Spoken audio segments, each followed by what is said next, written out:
And we are live, ladies and gentlemen, here tonight. Of course, the NASCAR Cup Series had its throwback weekend. NASCAR in general had its throwback weekend. So on this throwback day, we had to go back to a classic NASCAR video game. How about my personal favorite, NASCAR Chase for the Cup 2005. And we had to do some Cup Series racing. It has been a couple months since the last Cup race we've done on NASCAR 05.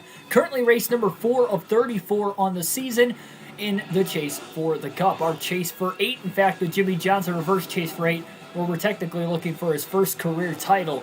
We'll see if we can get it done here today and maybe get that second win of the season. We had a thriller at Las Vegas in the last Cup Series race way back when, but we are back again at Atlanta Motor Speedway today. No practice or qualifying entering this one, so hopefully we have the setup to get into this race here today for the Golden Corral 500. Hopefully you guys enjoyed the Cup race. We'll be covering that on the NASCAR Fantasy Podcast tomorrow on the channel. And for right now, we've got some racing to get on with here today.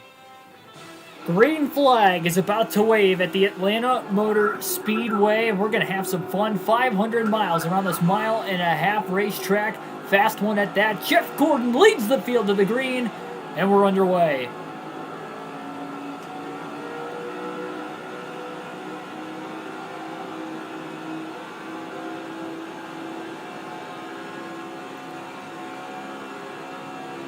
Jimmy kind of wants to sit back, let him feel this race car out. With no practice or qualifying entering this race, it's going to be very, very tough. Patrick Shatterly, welcome to the stream. Quickly gets around Kyle Petty, left one, they're crashing! Left one on turn 4. Car on the wall, I believe it was Scott Riggs in the 10. And a lot of other drivers had to go around him to the inside to miss as they were 3 wide off turn 4. Johnson just narrowly missed a lap 1 accident. No caution waves. We stay green here at Hotlanta. Your team brought a designer for the league today. I think you're still leading the overall points, though. So you got that going for you. You just don't have a big lead anymore, that's all. Still a long ways to go. We're not even halfway through the regular season yet. My team had a great day. I mean, the fact the worst driver on my team was Kevin Harvick, and he finished 6th. I literally had 2nd through 5th. I just didn't score a lot of bonus points. That was the only thing that hurt me. So Jimmy Johnson's already gained a handful of positions, looking underneath of his teammate right now, Terry Labonte. He washes up the racetrack. Contact up ahead. Vickers is in the outside wall. The 191 starts to go high as well. Again, they were 3 wide off the exit of the corner. Johnson had to go low to miss it again. He tried to get under Terry Labonte, anticipating it originally, and he still got in the back of the 191 trying to check up. Joey Logano fan, welcome to the stream. Jimmy's got a fast race car, but it's a little on the loose side here in the opening laps. By the way, Ricky Rudd in the 21 car is currently leading this race. Surprised we haven't had a caution in these first 4 laps. We have had some stack-ups, not once but twice already off turn 4 in front of the 48 of Johnson.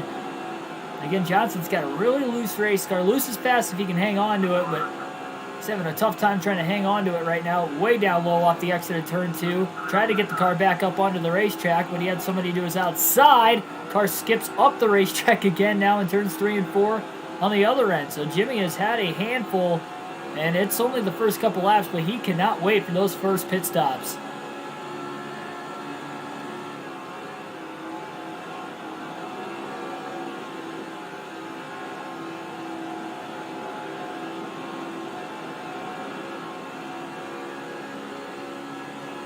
Again, over 2 months since the last time I raced the Cup Series on this game, so this is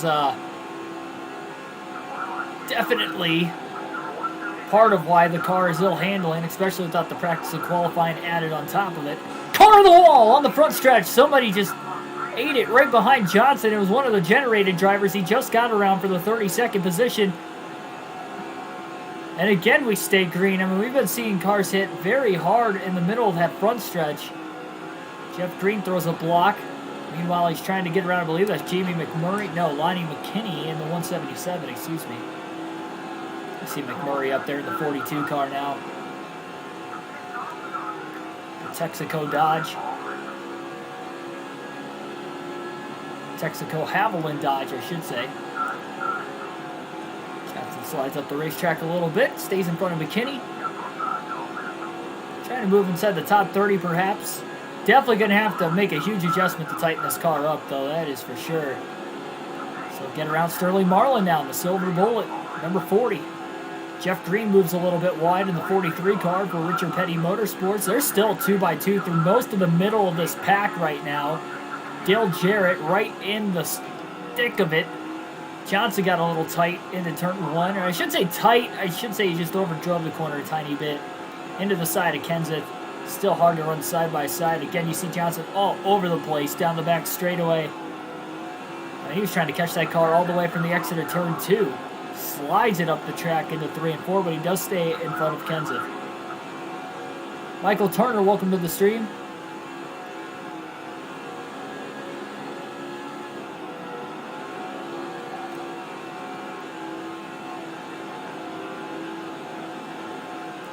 Yeah, I had another glitch. Heat 5 career mode. I haven't had to do points all season in the Xfinity Series until now with just 6 races to go. That was a close call. Jimmy got on the brakes just in time and still makes the pass on the 123 car. There's Jarrett moving backwards. As we mentioned, he was in the thick of the pack. Somebody on the move, though, outside of Jimmy Johnson would be Jamie McMurray in that 42 car.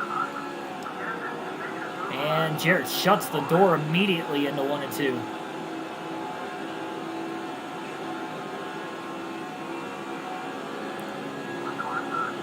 Jimmy looks to the outside now into 3 and 4. Not sure if he's going to get anything done up here.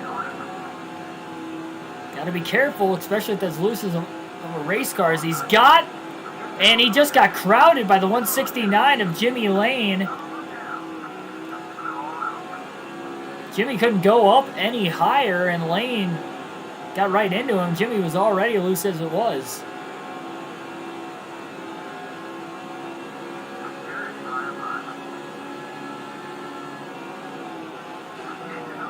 Oh.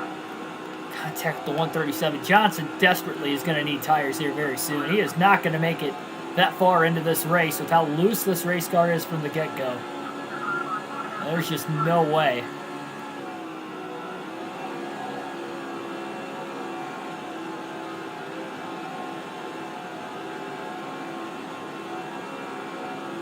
Somebody just brushed the wall off turn 2 up ahead.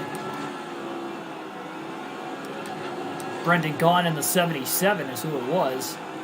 Ricky Rudd just doesn't seem to be even pulling away up towards the front of the field either. Jimmy trying not to overcorrect the race car.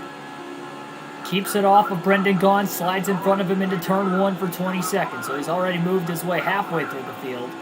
He's got about half the field still to go. And even with the ill-handling race car, not wanting to over-push the issue, he's only made contact a few times. Hooking that white line through 3 and 4. 2x2 through the pack. Rookie Casey Kane now right in front of him on the inside as Kane's trying to get around Stewart.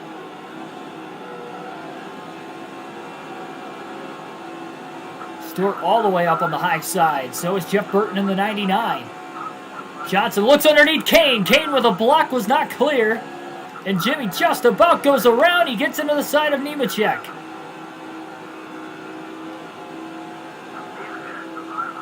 That was a bad block by the rookie Casey Kane. Halfway down the back straightaway on the 48 of Johnson. Justin Sozio, welcome to the stream, by the way. Wait, 9 of 36, not 4 of... What are you talking about there?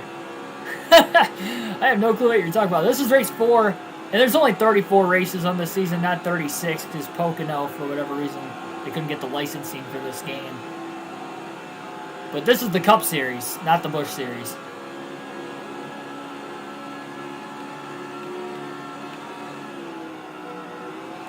Jimmy, again, just trying to make it to these pit stops. Casey Kane obviously didn't help him when he blocked him, when he obviously wasn't clear.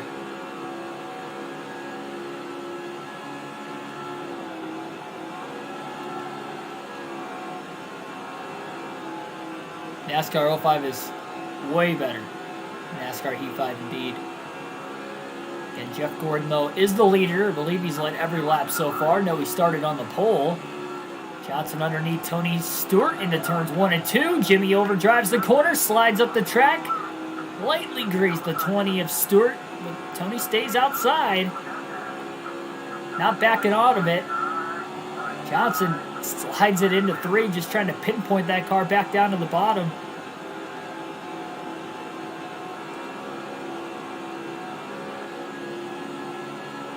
I've never seen a car so out of shape yet so fast like we've seen Johnson's car already today.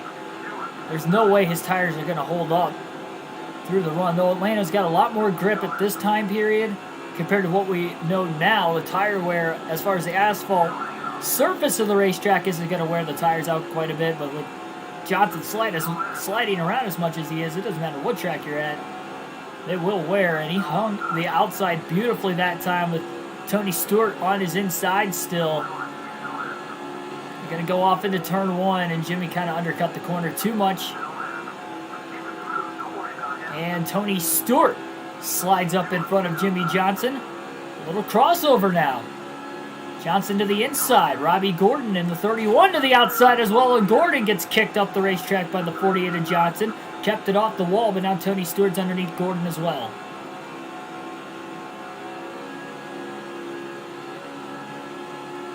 And we're only at lap 21 of 325.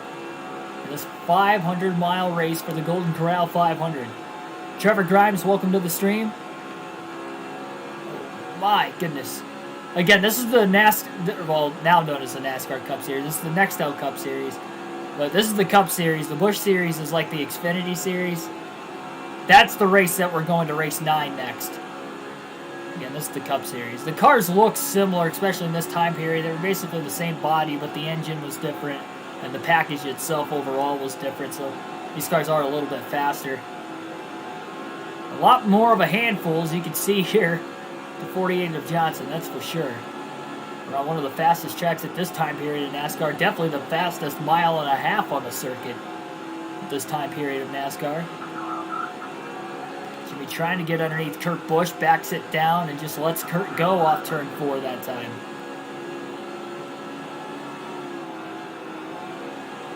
Jamie McMurray is still on the move. He's inside the top 15. Look out for Jamie Mack to maybe make a run. He's in his 2nd season in the Cup Series at this point in time. Mark Martin starting to go backwards. Johnson's going to get around him cleanly and fast through 3 and 4. Washes all the way up the track, nearly in the wall, but he didn't lift any extra than he had to there. Hangs on to the race car.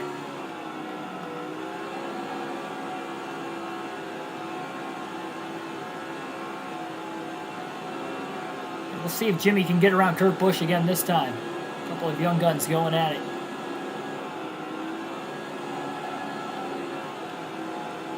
Johnson seems to slide a little bit more on corner entry. He's not as loose on corner exit. And he does get around Kurt Busch cleanly. Great pass.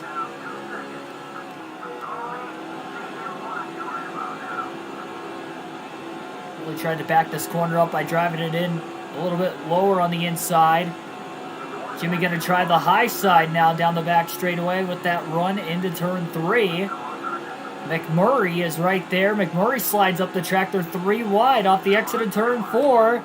Johnson is out of shape. He's in the side of Kurt Busch.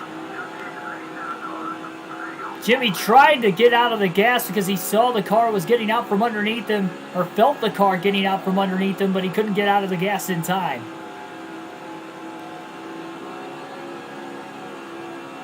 Kurt Busch was just in the wrong place at the wrong time there, trying to mind his own business. This 48 car is, again, super sideways. Fred, welcome to the stream.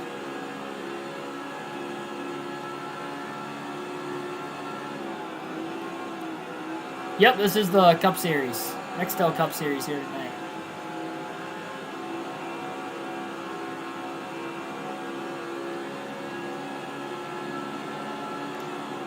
One of the longest races of the season as well.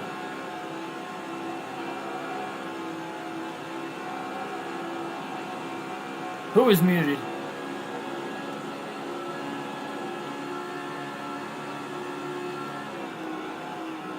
Oh, my goodness. 28 laps into the run, and that 48 car sliding even more sideways. You could see a little bit of the tire smoke coming out of the left rear, right rear. Both the rear tires, really.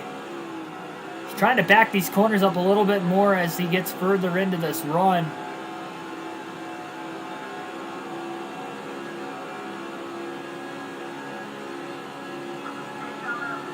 Still caution-free to this point. Somehow. Especially after that crazy start.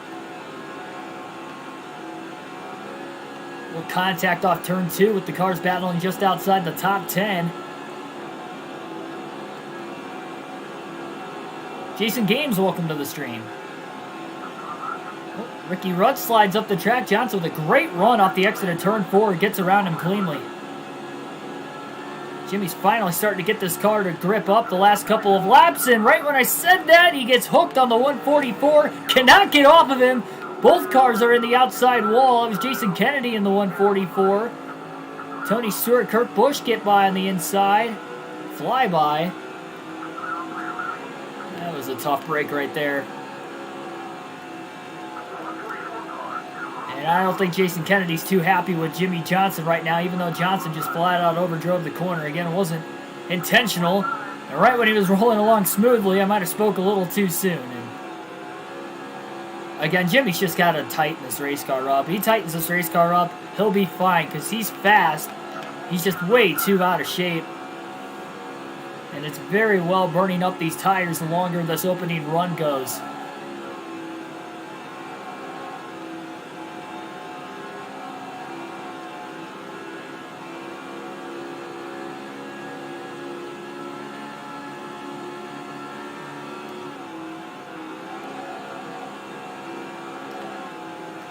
That time he caught the white line and it jumped the race car up the track, but luckily that time there was nobody around him.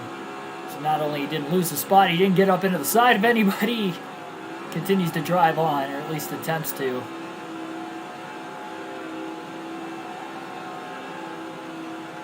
There's just only so much he can do right now.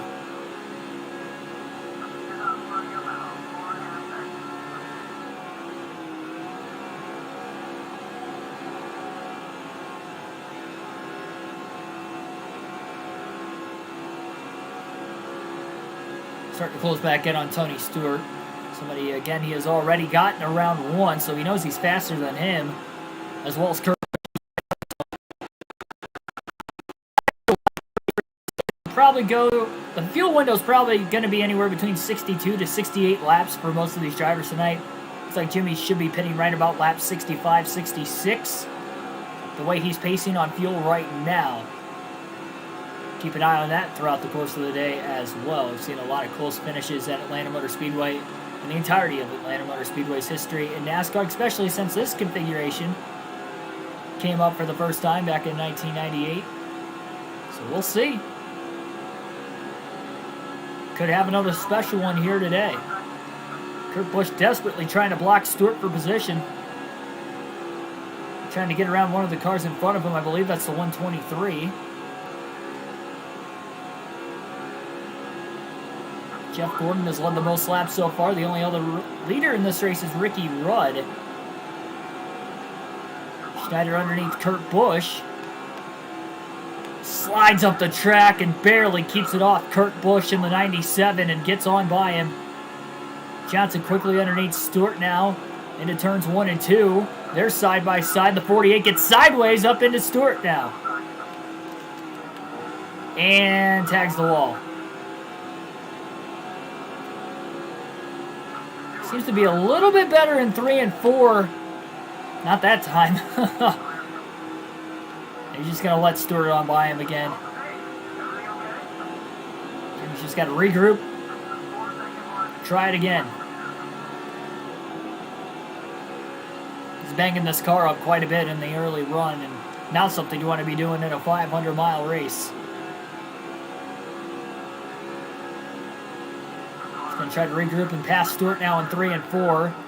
Right as that right front starting to wear out. Backed out of the gas again. He just gets too loose. Especially when he's side by side and he has to hold that corner a lot tighter. He's just unable to do it. Now the right rear is starting to wear out quite a bit as well.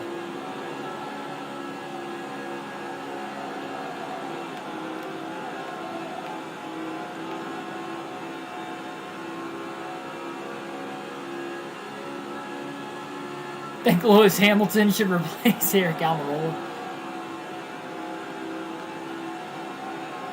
Poor Eric.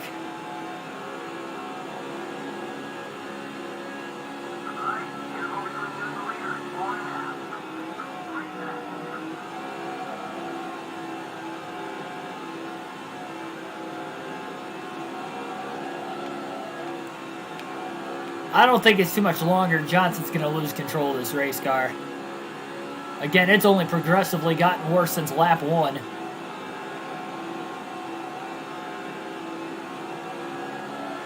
Most overrated driver in NASCAR?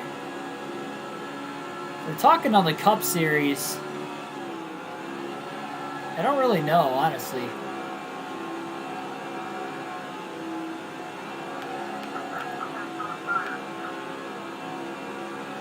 Because you can't say Almirola, because this is just a really bad down year for Eric.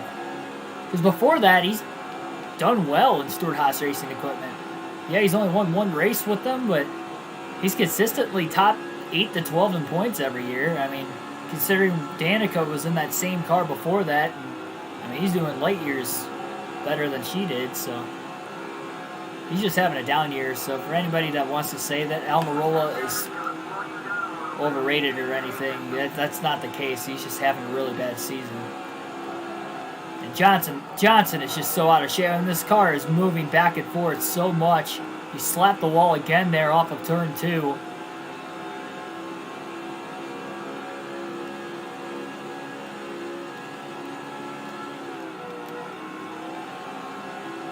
Really just try. I mean, he's doing everything he can to back these corners up.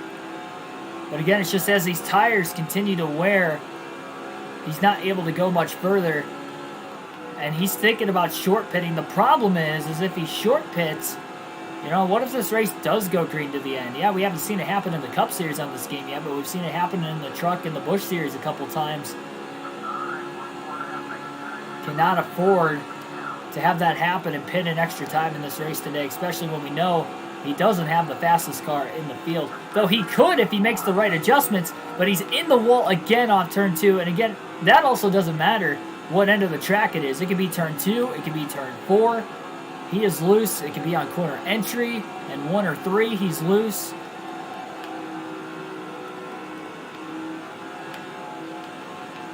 And this is about as bad of a race car as I think I've had in this game before. Definitely the worst car Johnson's had all season.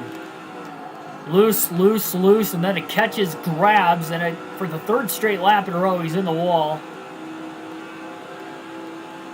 Ethan, welcome to the stream. Johnson's got to bring it to pit road this time. He's backing it down. Dale Jarrett got caught up behind him as Jimmy's coming into the pits. Casey Kane has to blow around to the outside. 70 miles per hour is the pit road speed limit. First stop of the day for Jimmy Johnson. He's going to short pit, and they are making major adjustments to this race car. 3 rounds of wedge. No air pressure adjustment. They're just going to go with this for now. Definitely going to repair the damage.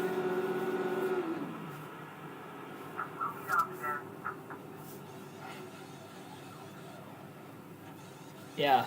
And, I mean, he did win in the 10 car once. Look at Jimmy. I mean, he's banged up that right front fender. So definitely going to work on the 48. Short pitting right now. About a 15-second stop. Pretty good. Dale Jr. is out in front now as well. Bobby Labonte was able to lead a couple laps there before Jr. ended up in the lead. Johnson trying to stay down on the racetrack before drifting up. He did just long enough at least, and now he's trying to get up to speed. So Jimmy just did not want to go an extra 20 laps on that run. He was so out of shape. 3 rounds of wedge in the car. That is a major, major wedge adjustment to try and tighten this thing up. And we'll see what he can do.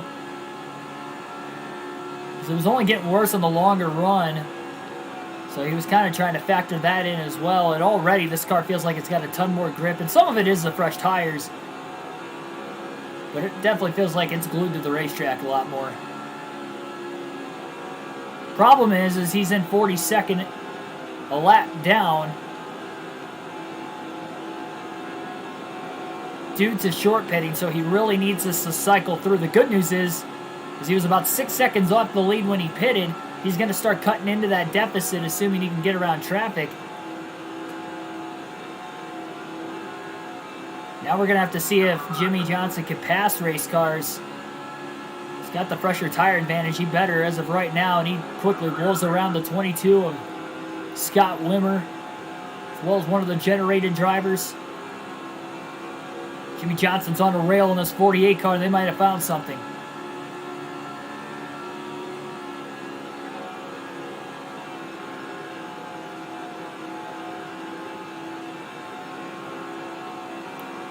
Three times in a row he was in the wall off turn 2. They had to do something.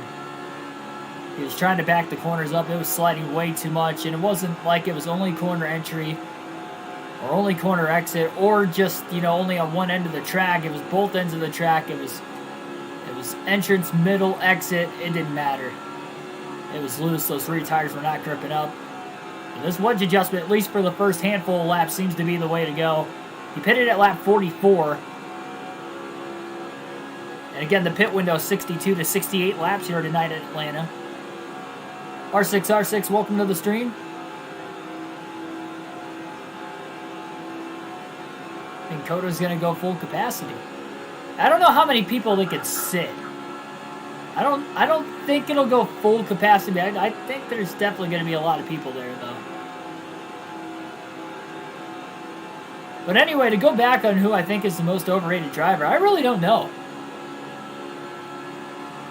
I honestly don't know.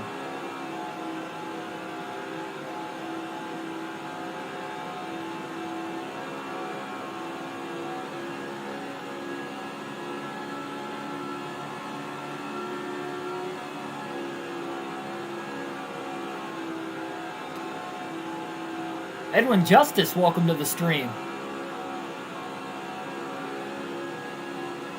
Need to get closer to that white line, boy.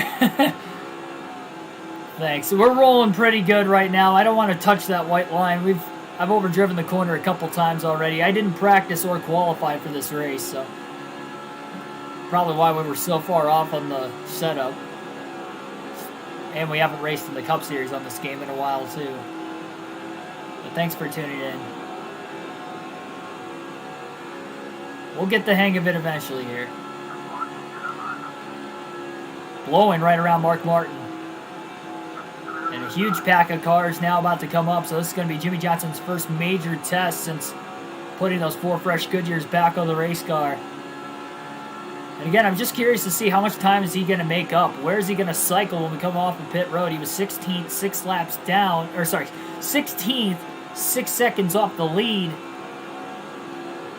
And he's going to have about 20 lap fresher tires on these guys. 20 laps worth of racing on fresh tires. He's got about 40 plus lap fresher tires currently.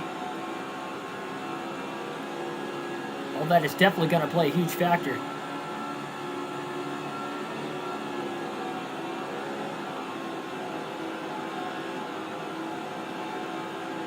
Yeah, I know Texas doesn't have any restrictions against that stuff, but with it being a road course in the first year, I just don't know.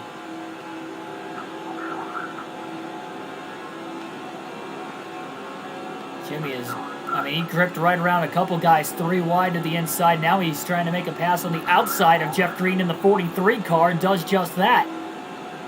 Jimmie is driving the wheels off this thing right now, and he's keeping pretty good car control. Gave Kenseth the shot off turn 2. He's definitely putting himself in a little bit of a dicey situation right now. Still has Kenseth to his outside. He's going to get out of the gas, and he's trying to let Jeff Green go on the bottom, but Jimmie is rolling so good right now. Another run down the front stretch, cuts down to the bottom underneath Kenseth finally. Robbie Gordon throws a block. This 48 car is rolling a lot better now, 10 times better than what it was. And it almost looks faster because of the grip he's got. 3 rounds of wedge put into this car, and it is just gripping very, very well. In fact, he was able to hold the top side by side for a couple laps, 3 wide to the bottom with ease.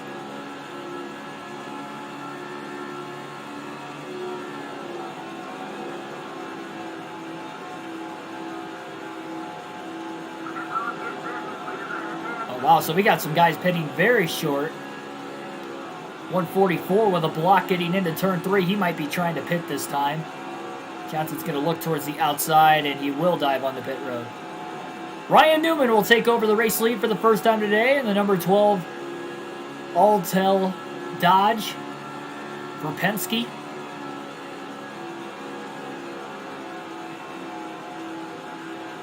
Three winners on the season so far through the first 3 races. Will we go 4 for 4 tonight at Atlanta?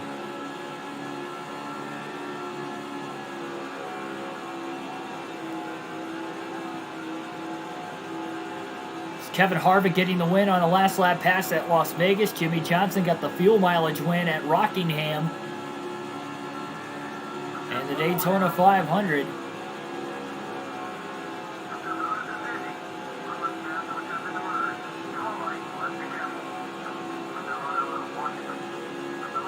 It's one as well. We still got a lot of the leaders coming into the pits. I wonder how far Ryan Newman's going to stay out. Newman seemed to have a pretty big lead. And this is going to trap a lot of guys a lap down if the caution comes out now as well. Johnson pitted 13 laps before the next set of cars hit pit road. There's a pass on Rusty Wallace. Bobby Labonte in the 18 just ahead as well, coming out of the pits. But he's got a little bit fresher tires now once he gets up to speed at least. Johnson trying to draft in behind Bobby Labonte in the 18. Might not look to make a pass on him immediately at least. Just in case Bobby's faster, he'll just kind of stay out of his way and ride behind him for the moment. He's got to run off turn 2. He's going to take it. Bobby trying to side draft Jimmy Johnson down the back straightaway as they roll off into turn 3. Hooking that white line down to the bottom, but Johnson couldn't hook it all the way through the corner. Slides up. Bobby Labonte looks low, but Johnson beats him back to the gas too. This 48 car is really, really rolling as fast as he has looked all day long. Elliott Sadler in the 38, next driver for position ahead.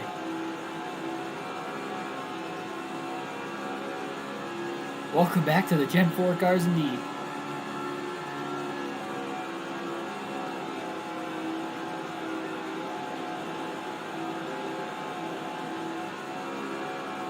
Kevin Harvick in the pit lane. So Johnson back on the lead lap. I believe that was the last of the lead lap cars to pit. He cycled back inside the top 10.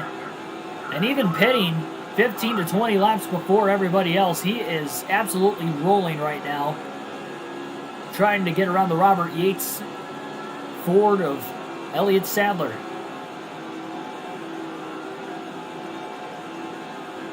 Gotta be very patient in these 500-mile races. And we'll see how patient Jimmy Johnson is right here, right now. Sadler is being hunted down by the 48. Sadler slides up the track. That was the opportunity for Jimmy Johnson, looking low. He'll get around him, clear down the back straightaway. Ryan Newman, Kevin Harvick, who were some of the last cars to pit, just slide up on the track behind him, and Dale Earnhardt Jr. will cycle back as the race leader after these green flag pit stops conclude. And Johnson, the biggest gainer right there, gained just over 4.5 seconds through the cycling of green flag pit stops and goes from 16th to 4th. Hitting 20 laps early was a huge advantage, plus this adjustment. And even with the 15 and 20 lap older tires, he is still roaring around some of these cars that have already pitted. Everybody on the lead lap is already pitted. I think everybody in general is already cycled through now as well. Johnson makes the pass on Kevin Harvick for third. Works on Ryan Newman perhaps for second place. He's right behind him. Looks low. Newman gonna pinch him off, and Jimmy's just gonna let him go for the moment. Jimmy slides it in the middle of 1 and 2 as he was maybe just a tad bit below that white line. Newman really crowded him quite a bit there. Ryan Newman being Ryan Newman, I guess, even back in this 2004 season. Newman way too high, though, on the other end of the racetrack through 3 and 4. Johnson will make the pass up to a race-high second place at lap 67.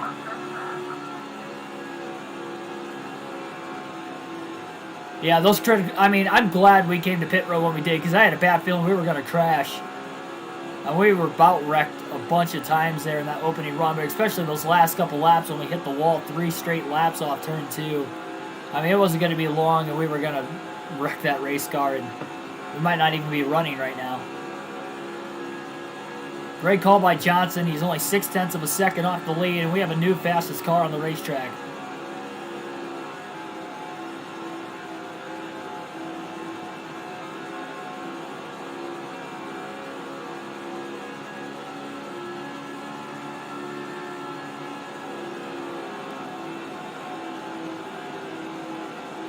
We got lap traffic coming up here in about another lap or two as well in front of Dale Earnhardt Jr. and Jimmy Johnson. A couple of Chevrolets now about to battle for the lead at lap 69. Into turns 1 and 2. Johnson all over the back bumper of Dale Jr. Jr. slides up off turn 2. There's the run by Johnson. Beats him back to the gas. On the inside, no chance whatsoever. Jimmy Johnson to the lead into turn 3. Clear of the 8 of Jr. What a wedge adjustment. 5 bonus points at the line at lap 70. Johnson has come from the rear of the field to lead his first lap. After exactly what you said, Ethan, a critical wedge adjustment. But Junior's not done fighting. Dale Jr. gets back to the bottom. Gets to the inside. He wasn't clear of the 48 as he moves up into the side of him off turn 2. Thought he might have had him cleared with a little bit of maybe a slide job move, and he wasn't clear by any means. And Junior will lead the next lap.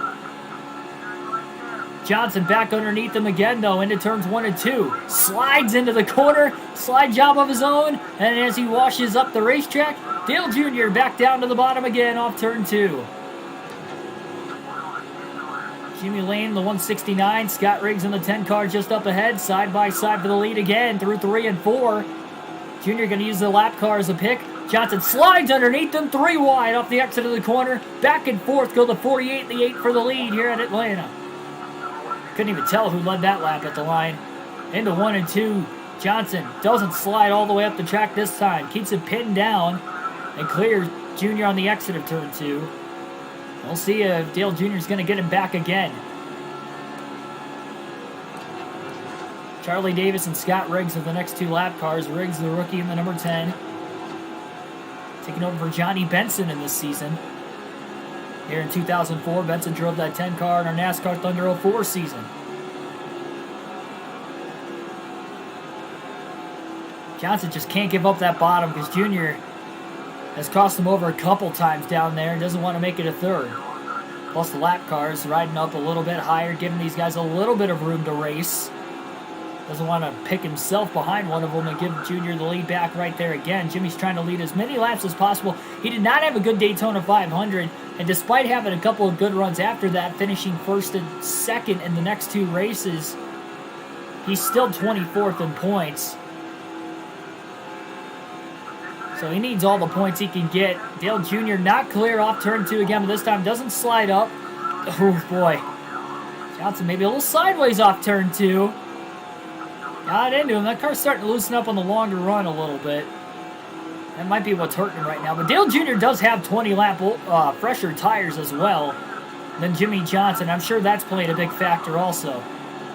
Johnson's got the lap car right in front of him. Jimmy's almost in the wall. Got really tight in line behind the 45 of Kyle Petty.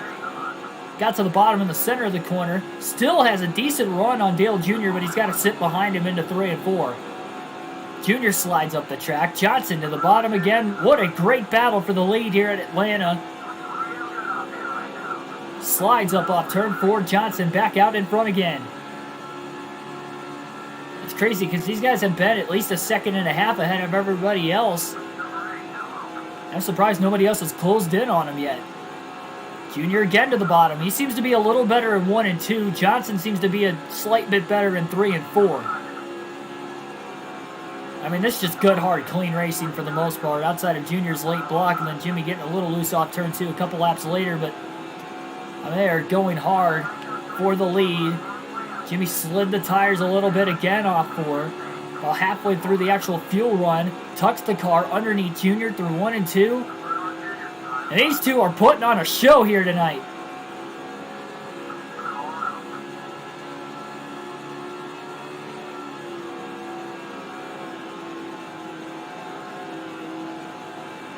We've already had 7 different leaders already, and it's only lap 77. Some of those were through green flag pit stops, like Harvick and Newman leading, but even still. Gordon, Ricky Rudd, Dale Jr., Jimmy Johnson have also led. Gordon's really faded. He's really nowhere to be found.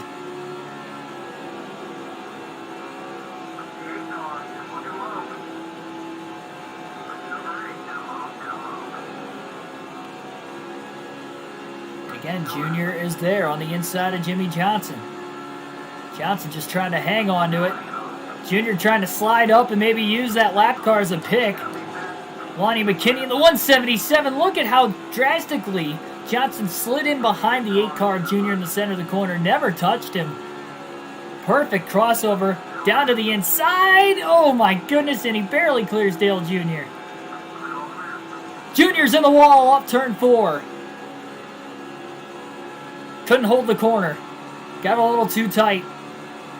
Johnson gaps him by a few car lengths. That might be the advantage Jimmy needs.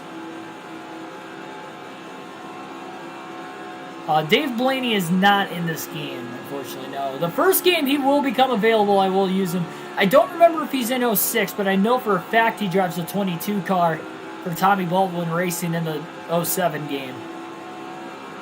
So I'm definitely going to use Dave Blaney for one of those seasons.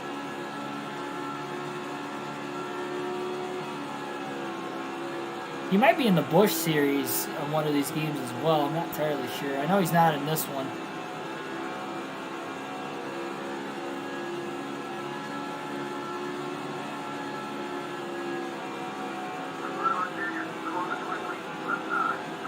Junior again, though, to the back bumper of Johnson just a couple laps later off turn 4.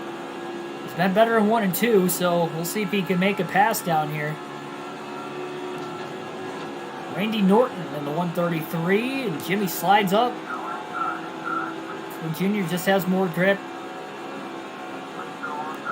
Almost making contact down the back straightaway. Johnson aggressively side drafting Dale Jr.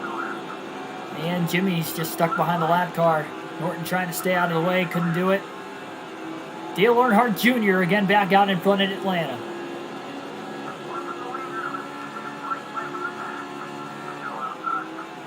Yeah, I didn't play much of 06. I do remember having the game briefly, but I can't remember if he's in that game. I definitely know I played a lot of 05 and 07, and I can remember 07 him being in the game.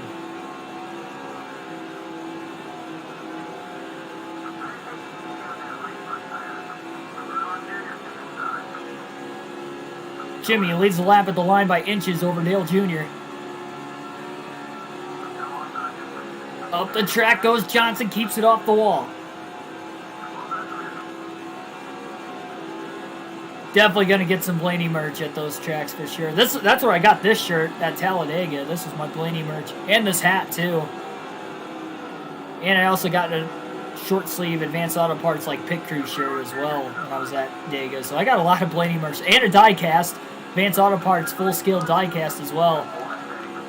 Johnson's so loose into turn 1. Junior pulls him a little bit. And that's where those 20-lap fresher tires Junior has is coming into play. That's why Jimmy can't pull away from him. And that's the thing. I mean, he's going to have older tires if this somehow goes green all 500 miles the entire race. He's going to have this disadvantage because of short pitting on the first pit stop. So he's going to have to deal with not being able to pull away from the leader. Or at least Dale Jr. He was able to pull away from everybody else. And again, he just slides back into the lead in 1 and 2. Took him a couple laps like it did for Junior. And that's the only thing that's going to even the strategy is if a caution comes out and everybody pits. And that's the only way Johnson's going to get back on the same strategy. Otherwise, he is just going to be battling like this the entire race, which is going to be a fun battle for you guys to watch, that's for sure.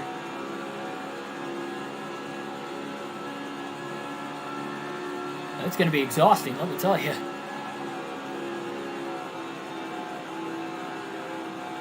Dave Blaney isn't in 06. Is he in the Busch Series at all in 06?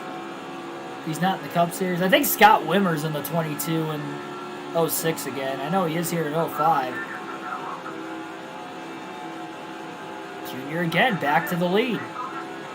Johnson's been sliding a little more off corner exit as this run carries on. So the car's definitely loosening up. But even those tires were yellow on the right front halfway through the first run. I don't even think they're in the yellow yet on this run. Comment in the chat below how many of you guys are loving this battle between Johnson and the 48, Dale Jr. in the 8. This is about as good of a battle as you're going to see in the middle stages of the race. Well, still somewhat early. Just south of lap 90. In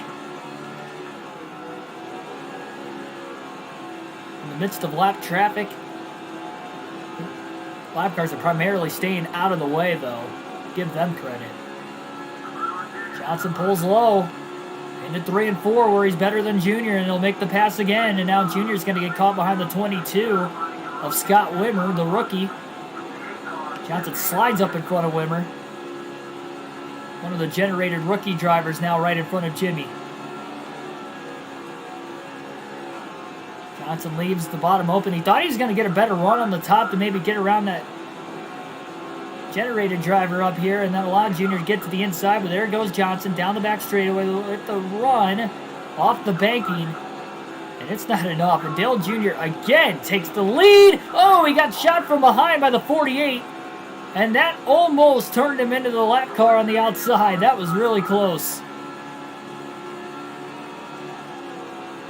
Jimmy tried that crossover move a couple times earlier, and it worked, and that time he timed it a little too early, that's all. I don't know how Junior kept it off the lap car. I mean, he about got turned right into him.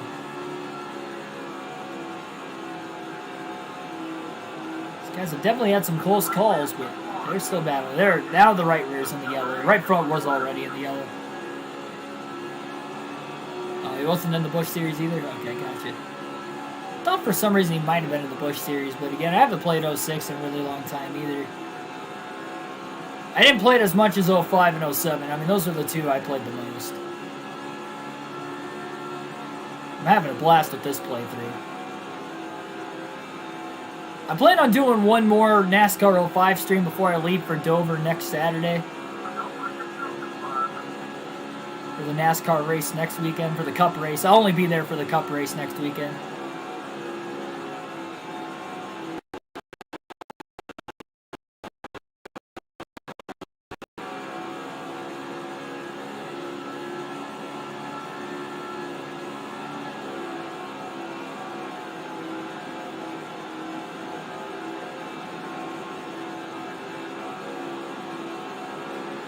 Tell you what, this 48 team is not going to make any adjustments on pit road when they make this second pit stop here, right around lap 100. Well, they'll probably go a little past lap 100, but even still, I mean, this car is rolling right now. The fact he's on 15 to 20 lap older tires and he's keeping up with Dale Jr. still. Some solid signs to come, and now the lap car just got in his way in the middle of 3 and 4. That really bogged down Johnson quite a bit. Junior gets around Derek Cope in the 50. And there he is.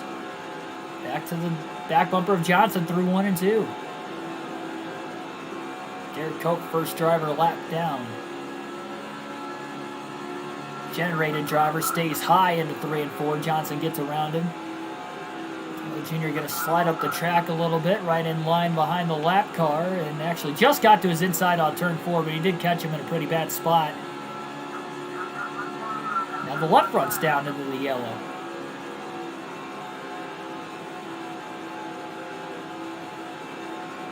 I definitely know I'm going to get some Blaney merch for sure at Charlotte, even if I don't at Dover. I will get merch at Dover, but I don't know if I'm going to get another Blaney shirt or not, because I mean, I've already gotten 2 of them. If I do, it'll probably be a sweatshirt, or maybe if they have his throwback die cast like in the trailer, I'll definitely get that. But when I go to the Charlotte shop, I'm definitely getting some Blaney souvenirs for sure. Both for the Hall of Fame. I know the Hall of Fame's open. I hope the race shops are open, because they were closed when I went through Charlotte to go to Darlington last year. And because of COVID going on, I still don't know if they're open to the public or not. But if they are, at least the shop part of it, I'm definitely going to be in there for a little bit and try to take a tour and a vlog when I do go to Charlotte. I might hit up another team shop while I'm at it too, because I've only been to the Penske one before. I'll see what I can do.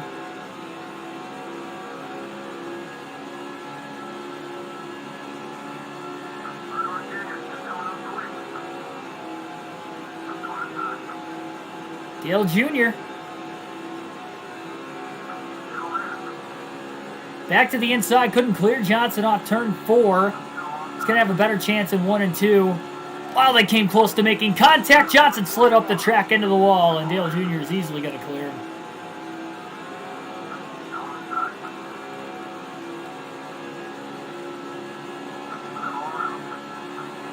Just can't hold the top as fast or as good, really, as he could earlier in the run.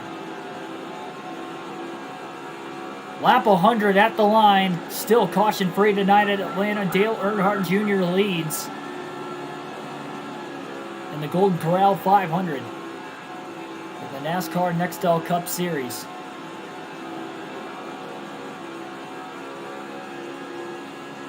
Jimmy's got to run again. And again gets around Dale Jr. 100 laps complete at the line. Still about 1/8 of a tank left on the 48 of Johnson. He's going to push it as far as he can. We don't know what the fuel mileage is going to look to the finish if this does go green. Until we get closer and closer to the end. Oh, contact. Johnson ricochets. They about crashed again off turn 2. About as close as they've come so far.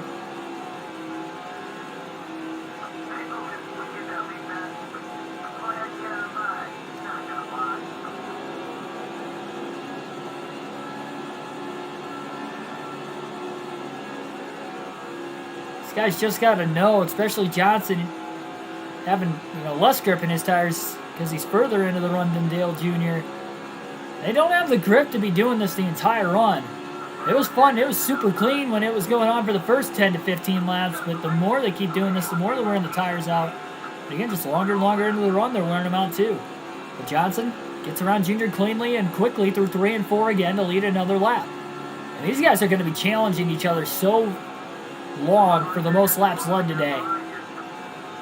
And unlike with NASCAR Thunder 04, we can't pause it and try to look up how many laps so-and-so has led throughout the course of the race. We just kind of got to hope and guess. And that's all we can do. Junior with a better corner through 3 and 4, tucked in line behind Johnson, but he's still in line behind him down the D-shaped quad oval on the front stretch.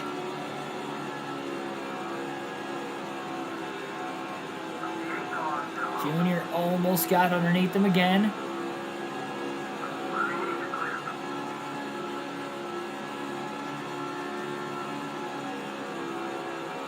Slides up the track. Remains in front.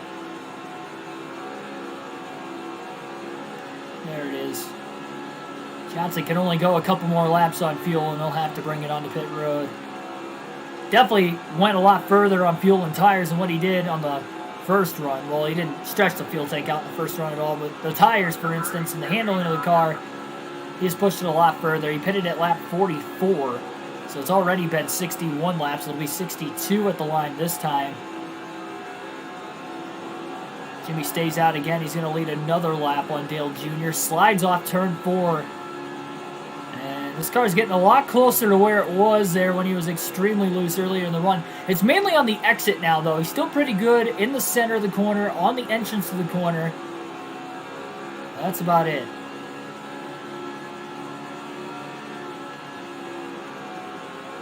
Jimmy Johnson's going to stay out one more lap. He's going to risk it one more lap, lead this lap at the line. And Jimmy Johnson will be pitting here at lap 107. It'll be a 63-lap stretch on this fuel tank.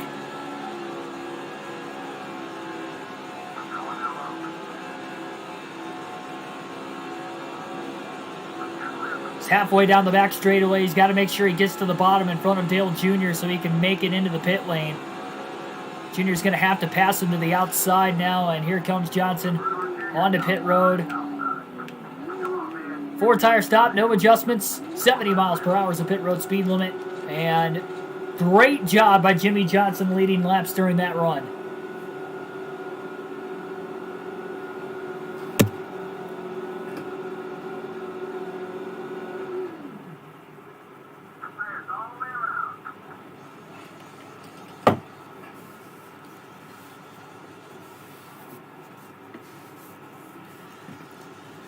He was in the 15-second lap barrier on the last pit stop. We'll see what this pit stop's going to be. 15.7, about the same. Another quick stop by the 4018. No mistakes again. Dale Jr. is going to lead some laps for now, and everybody else will likely cycle onto pit road a little bit later into the run.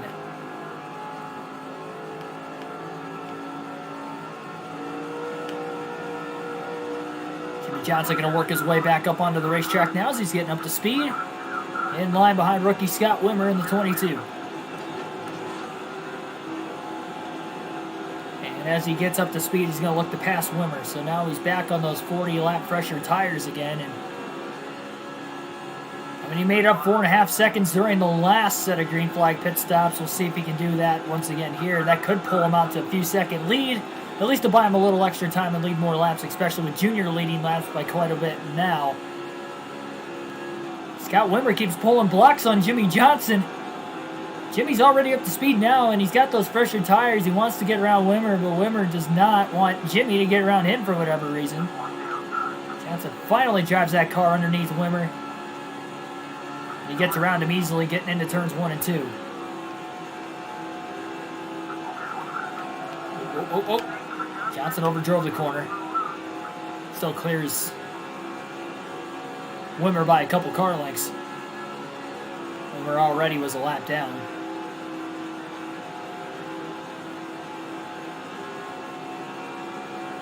.98 to 04, you can check the race, yeah. And 08-09 with the ticker exactly. I really like an 07. I think 06 might be something similar. As we got somebody blowing up on the inside of the racetrack. It looks like the 77 of Brendan Gaughan looked to be down, up in smoke on the apron of the racetrack. He's going to try to limp it to pit road, hopefully unscathed, and we stay green.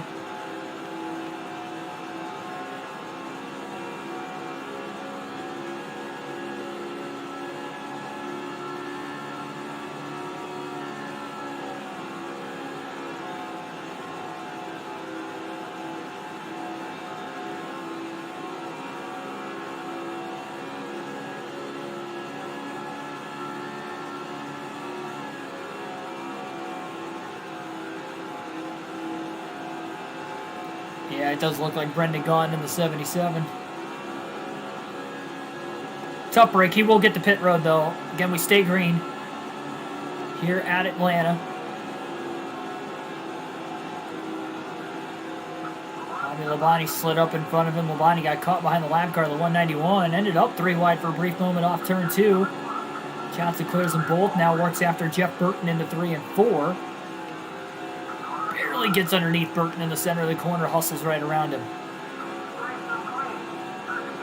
And Elliott Sadler in the 38 will be next. Okay, not for position because these guys haven't pit yet. Johnson's a lap down.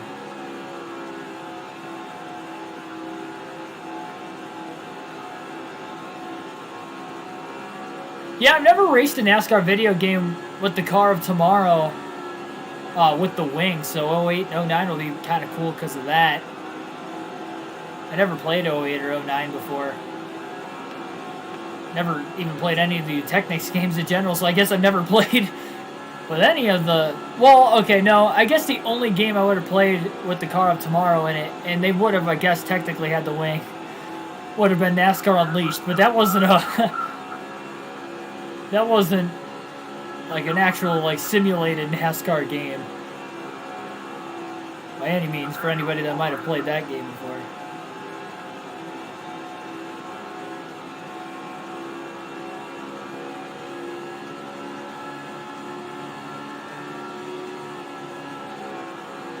Ooh, 3 wide through turns 1 and 2. Tony Stewart, Kevin Harvick underneath the lap car. They're still side by side off the exit of the corner. Going around Barry Baker in the 119. Johnson gets to the inside of Baker as well into turns 3 and 4. Drives it underneath the 29 of Harvick. Stewart got around Harvick for position. Somebody else is on pit road currently, likely taking a stop. Ryan Newman to the lead. I think that was Dale Jr. who came into the pit. So Jr. trying to be one of the first other cars on the pit road, knowing Johnson pitted quite a ways before him. So that way, he's not giving up as many laps than Jimmy on those tires. He wants to stay with him. DRG, welcome to the stream. Inside line 14 to 15, we're good. Yeah, I can't wait to just go through the playthrough. This again, it's going to be a long time before we get to those games. I'm not saying we're going to get there anywhere within the next year or two, but you know, we'll get there. We're going to do what we need to do. I mean, we finished up NASCAR Thunder 04. We had fun with that. I didn't win a championship, which was unfortunate. It's still to this point the only season you guys have not seen me win a championship. Like, even on this NASCAR Heat 5 career mode, we've won a championship with the full race live streams. On our first try in the Truck Series, and we're in the round of 8 with the Xfinity Series, so I can defy the odds most of the time, but in NASCAR Thunder 04, for whatever reason, on the season mode, we didn't win a championship on either one of the 2 seasons we played, the custom schedule or the regular 2003 schedule. I mean, it must have been the points format, honestly. I mean, it had to have been, because we didn't have any sort of consistency. Johnson gets out in front of the 16 of Biffle. Good run right there.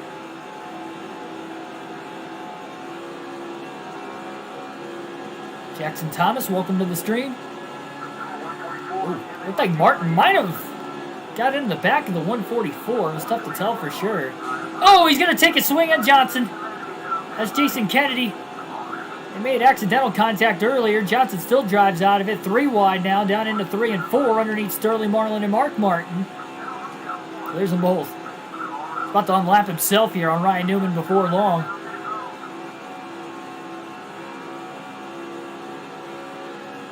Mark Martin got really tight off turn 4. Luckily, he had the 40 of Marlin cleared. Johnson in 11th. Again, Johnson is already pitted for his second stop of the race. Everybody else is in the middle of green flag stops. Looks like race leader Ryan Newman will be coming to pit road this time. Robbie Gordon blocking off Jimmy Johnson.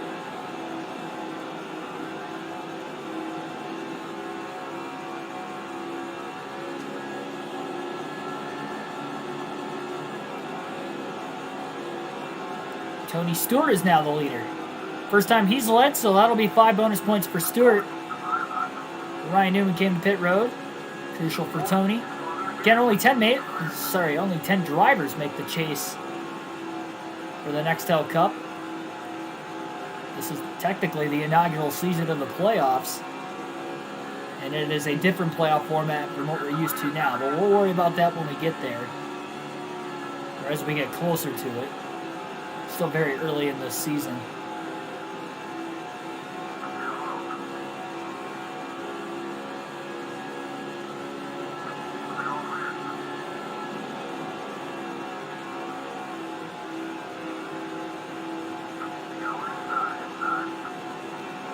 Johnson quickly to the outside of the 122.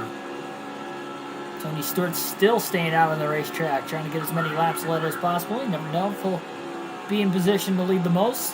Keeps other drivers from maybe leading the lap as well, and maybe just simply hoping for a caution to trap a lot of drivers the lap down. This pit strategy. Knowing there are very few cars on the lead lap because he hasn't pit. And Johnson went 63 laps on that last green flag run of his. I should say fuel run. And again, we haven't had a caution this entire race so far, and already only 200 laps to go. As Tony Stewart just crossed the start-finish line. Johnson drove it in a little too deep in the center of 1 and 2. Trying to get around the lap car of Ward Burton.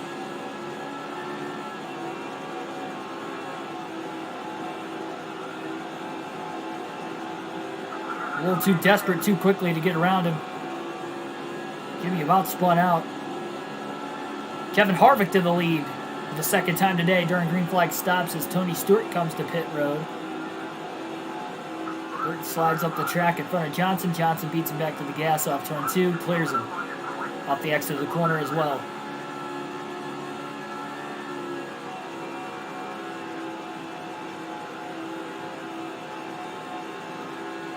The NASCAR Heat 5 returns to the channel again tomorrow at the Talladega Super Speedway for the next race of our custom schedule season over there.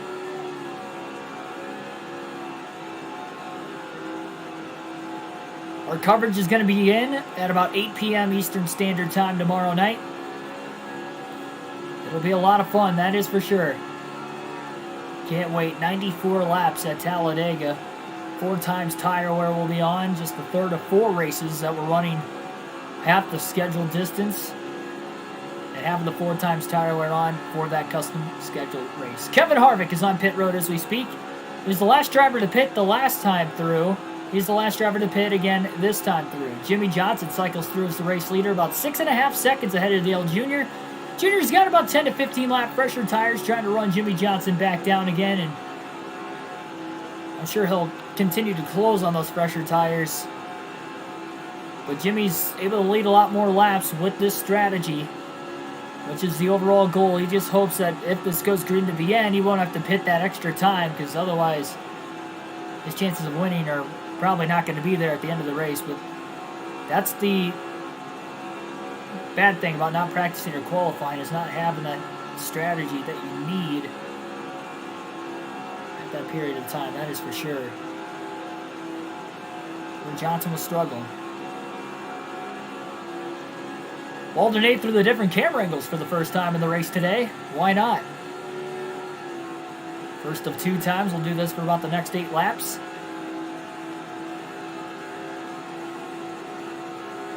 And unfortunately, no cockpit camera on NASCAR 2005 Chase for the Cup. One of the only downfalls to this game, really. Kind of stinks. They have it in Thunder 04, and I think they have it in 06. For whatever reason, they did not have it in 07. Or sorry, 05 rather.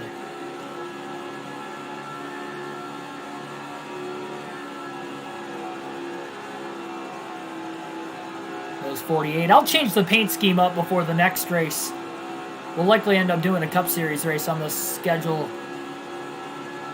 or on this game, I should say, next week. Or throughout this week, I should say. It's already Sunday. I guess it's technically the start of the week. We'll be going to Darlington. No throwback schemes, really, in this game, but we can find a scheme, at least, to run with. Should be a lot of fun.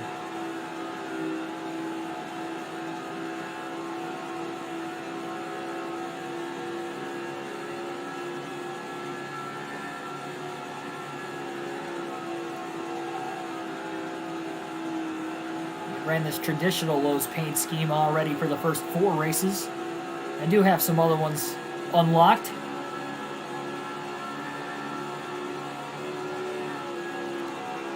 There was one definitive paint scheme or sponsor that defined Jimmy Johnson through his whole career. It was Lowe's, and it was likely this very scheme right here. Always liked this scheme. Great to see it on some throwback cars there towards the end of Johnson's career, whether it was commemorating him from other Hendrick drivers in his final season and getting to see those cars in person last year, or if it was, simply seeing him run throwbacks there during those closing years of his career at Darlington of his own throwback schemes, and this was one of them.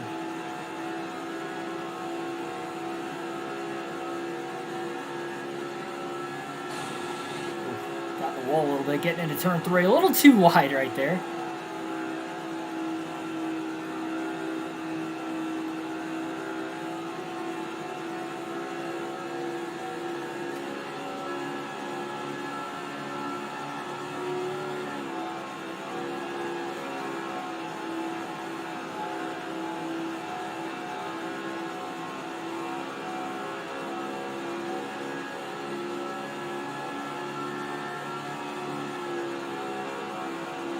Guess leading all these laps during this stretch of the tire stint is going to help us get more skill points to unlocking more paint schemes for other drivers. You guys already know the driver I'm going to be in the next season, but even still, got to run as my man, the Biff, or my old favorite driver when I was growing up, at least. Especially because we didn't win a championship with them in NASCAR Thunder 04. It was a little disappointing. Again, with these classic game playthroughs through NASCAR Thunder 04, now NASCAR Chase for the Cup 2005, we're 0 for 3 in trying to win the Daytona 500 as well.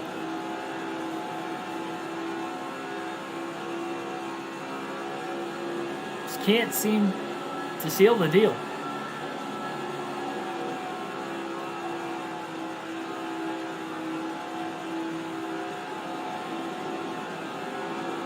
So since Johnson has gotten out into the lead, Dale Jr., who is likely the second place driver, or whoever the second place driver is on 10 to 15 lap fresher tires, has closed in about a second on him. Johnson trying to get around the lap car right there in the 133. Running the Goodyear paint scheme. Johnson pulls up, puts another car lap down.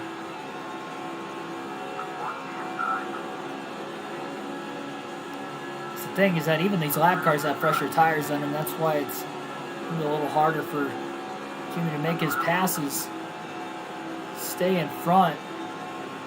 This 133 car battling Johnson pretty heavily right now, and Jimmy got a little sideways off turn 2, stays in the gas, and the 133 is right underneath him. It gets right back around Johnson to get back on the lead lap for the moment. He doesn't want to be in the free pass spot. He doesn't know if Jimmy Johnson is going to end up, past another car. Not. He chopped his nose off that time, getting into turn 1.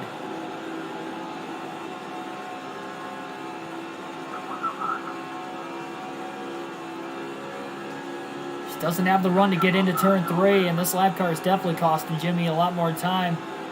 And Jimmy was already slightly losing and gradually through the run on Dale Jr. and everybody else. Still fairly early in the race, so he doesn't want to be too aggressive to try and get around the 133, but he doesn't want to just give up this biggest lead of the race during this run that easily. And again, he gets crowded by the 133. Just keeps getting pinched off. He'll clear him again off turn 4. Hopefully he can stay in front of him this time.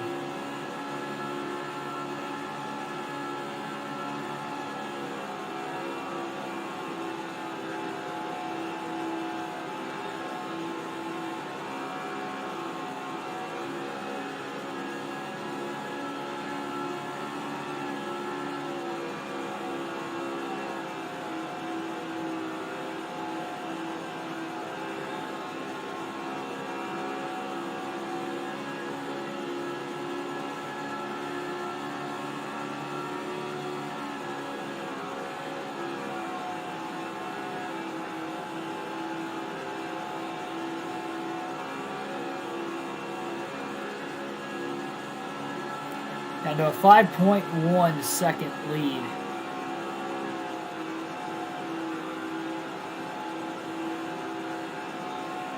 Remember restarts at Atlanta in 07, everybody leaves in the dust.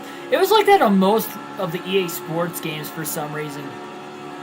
Like most of the EA Sports games on the restarts, not every track, but most tracks, it would just like, for whatever reason, it's like it took you a whole lap to get up to speed compared to everybody else. Everybody else seemed like they got up to speed like after one corner, and then they would just kind of continue to take off, and you're just waiting for your car to wound up.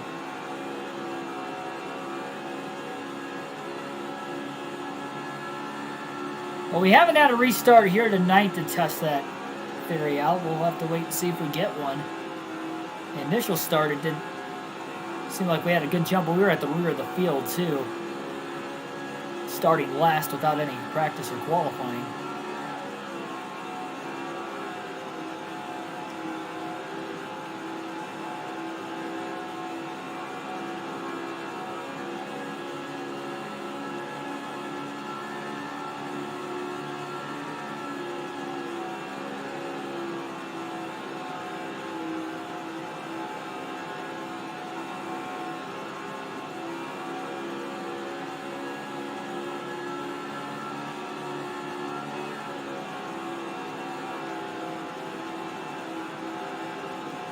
Leads down to about 4.5 seconds, so Johnson is lost nearly 2 seconds on this run. He's passed halfway through his part of the field run. Again, he pitted at lap 107. He went 63 laps on the last run, 44 laps on the opening run due to how loose that race car was at the start of the race. He didn't want to drive another 20 laps or so.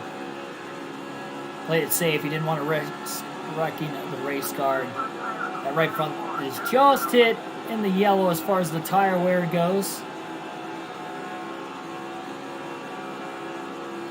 This time at the line, it was a 29.460. Fastest lap of the race today for Johnson is a 29.379. So it's only about a tenth of a second, a little less than a tenth of a second slower off his fastest time that last lap. Almost 8/10 of a second flat. So he's keeping a pretty good pace past halfway through the tire stint. It's really good. Granted, this track doesn't have a lot of tire wear at this time period of NASCAR, but still. Definitely noteworthy.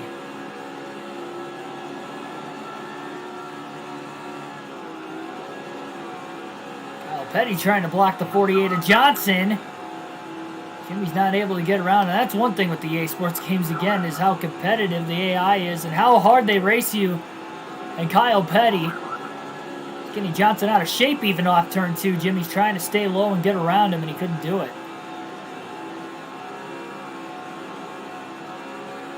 Lap 150 at the line. 4-second lead now for Jimmy.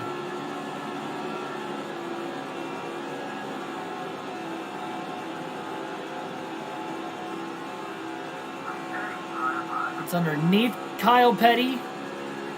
Petty, look at how much he's crowding him down the backstretch into turn 3. Johnson drives it in deep and finally clears Kyle Petty. But again, it's down to about 4 seconds flat difference between first and second. So he just gets ran down on these little bit older tires slowly and slowly throughout the course of the run. He doesn't have old enough tires where it's a drastic gain for those guys, but it's a gain nevertheless. Look at that lap traffic going 3 wide all the way through turns 1 and 2. That's really going to slow Johnson up quite a bit once he gets to those guys as well. Kyle Petty still racing the heck out of him and just drives to the inside of Johnson. Couldn't clear Jimmy off turn 4. Jimmy hangs it in there on the outside. Closing in on this lap traffic up ahead is not going to make it any easier for the 48.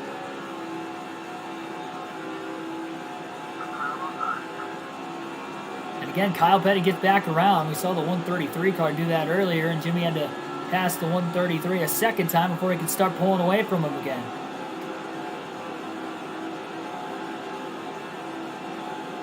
Closer and closer to the halfway point, closer and closer to the end of the race in these EA Sports games. They just...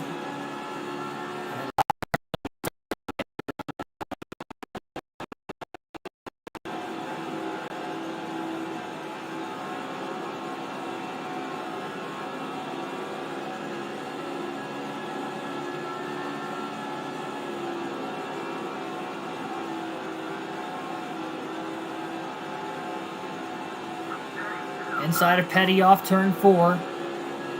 Looks down low. Side-by-side lap traffic just in front of the 48 of Johnson. Johnson slides into turn 1. Clears Petty. Now they're 2x2 right in front of Jimmy Johnson down the back straightaway. He got it in the back of Ricky Craven. He closed in on him a lot quicker than what he thought he would. Kind of stacked up Craven a tiny bit. Johnson gets past the 123s underneath Scott Riggs.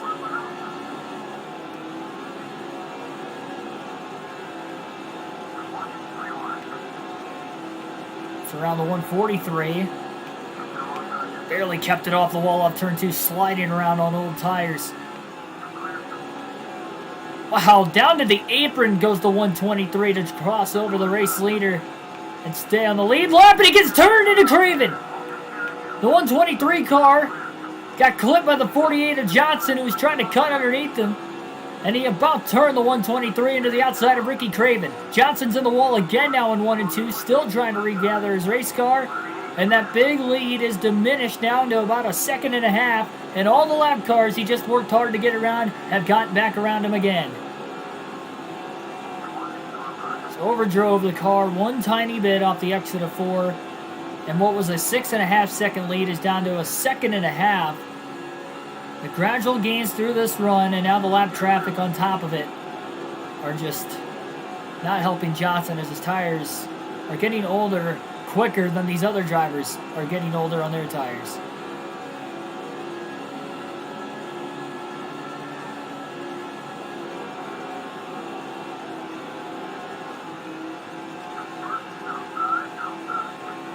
Johnson 3 wide off turn 4, just blocks off Kroger Chevrolet right behind him. Gets to the inside and gets back around Ward Burton again through 1 and 2. He desperately had to do that. He's tired of holding that outside groove, but he has to off turn 2. 168 again, got to his inside, just doesn't have the straightaway speed Johnson does. Johnson pinches the corner off in 3 and 4, and now the 168 goes high, and Ward Burton gets back around him. First car lap down is Ward Burton trying to get the free pass in case we get a late caution. I should say a late caution, our first caution. Almost halfway home.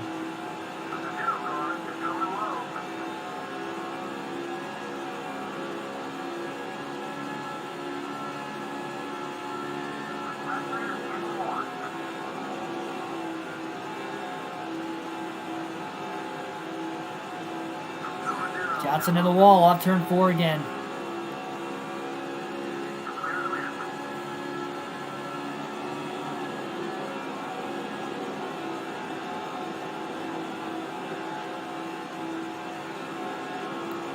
Costed him about another 0.4 of a second that last lap. Not a heavy hit, just lightly scraping him, but it scrubs off so much time.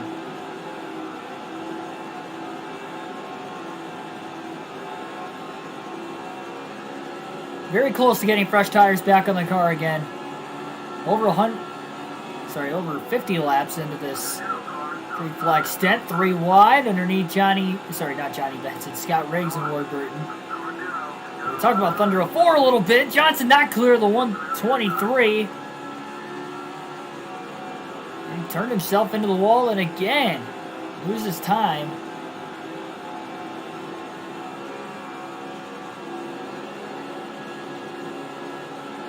Johnson just cannot get out of harm's way here.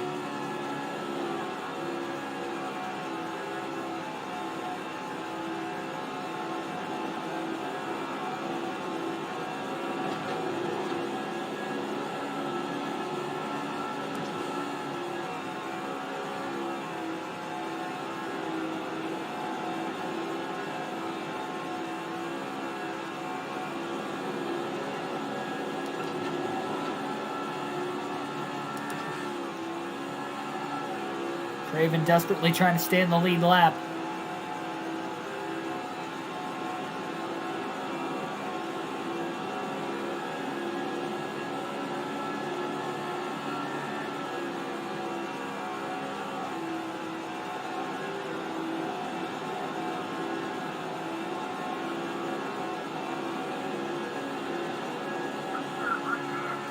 Eighth of a tank on fuel now for Jimmy Johnson, our race leader. Lead was cut down to 1.1. It's back to about 1.7, 1.8. And it's been as high as 6.5 seconds.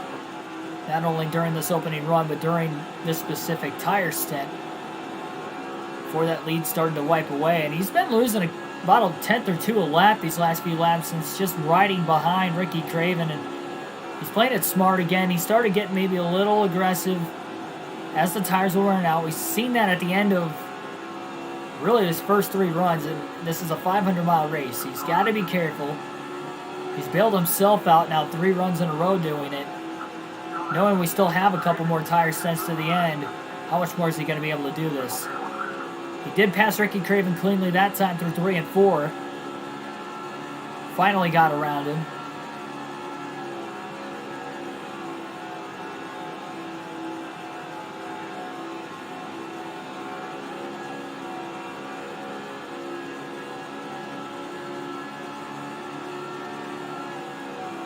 Just past the cross flags mark, just past halfway home, here tonight at Atlanta Motor Speedway.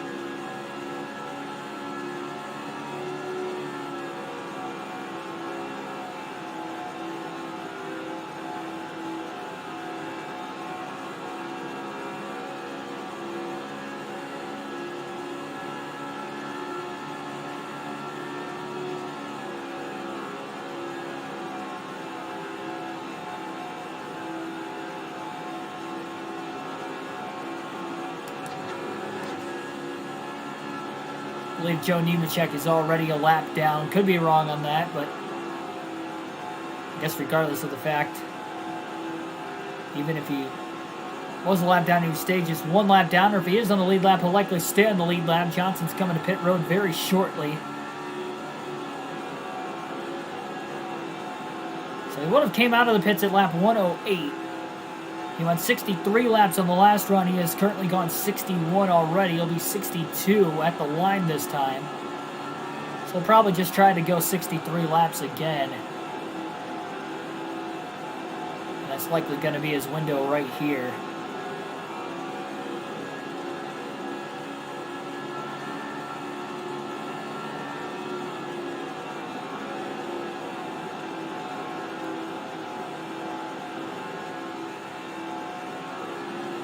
Lead down to 1.3, and Nemechek's looking like he wants to block to stay on the lead lap. Johnson's not really going to shake him here, and Jimmy's coming in to the pits very shortly, so he's just going to ride behind Joe Nemechek in the 0-1 for MBM. Or I should say MB2, not MBM. Not Motorsports Business Management. No, not MBM. MB2.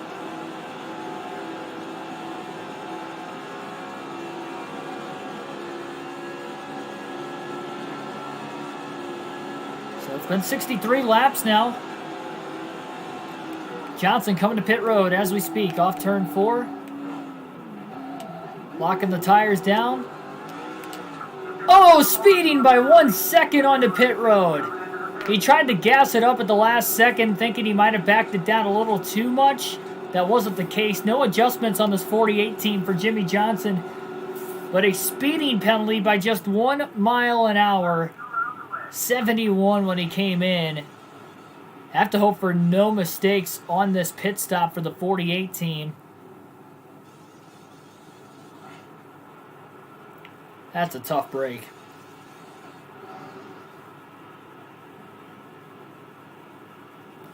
Really tough. It's only a 5-second penalty in this game instead of 15 like it is in today's NASCAR video game. NASCAR Heat 5, but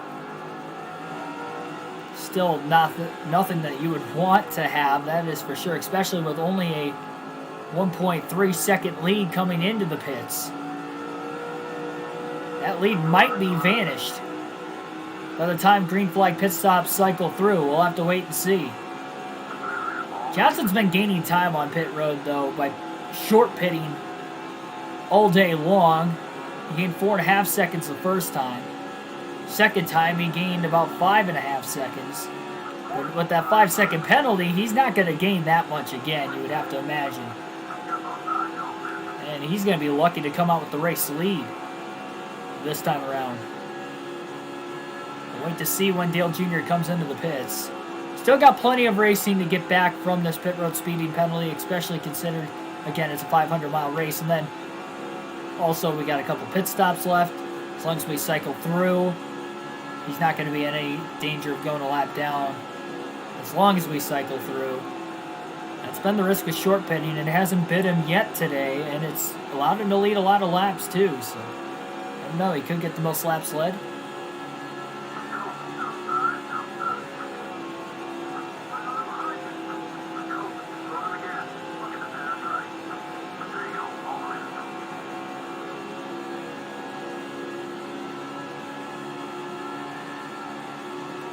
I think we're likely looking at about a 2 pit stop race the rest of the way. I think Johnson can make it on 2 stops still, and if he can, then everybody else is going to make it on 2 stops as well. Considering, again, they can go a little bit longer on fuel. They go right around the 40. Sterling Marlin working on the 97 now of Kurt Busch. They actually had some drivers come to pit road right there, literally only maybe 5 laps after Johnson pitted. We haven't seen anybody come to pit road that soon. Maybe they're trying to evenly split this race apart in like 50 to 55 lap stints instead of running out as far as they can. And that's definitely risky if we get a caution. There's Jason Kennedy. He's taking a swing at Johnson already in this one. Jimmy's Not going to look to pass him really, really fast here. So he gets a major, major run.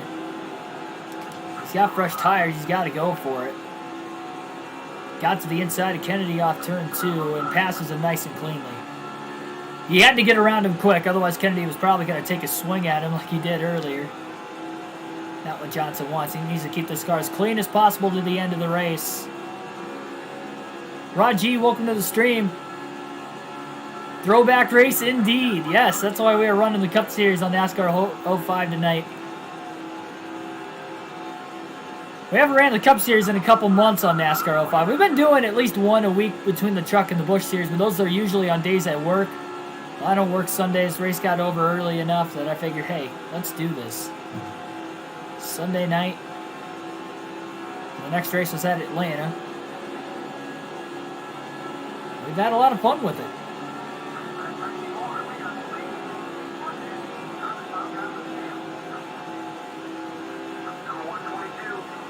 Johnson's already pitted. Ooh, we got a little crowded there by the 122.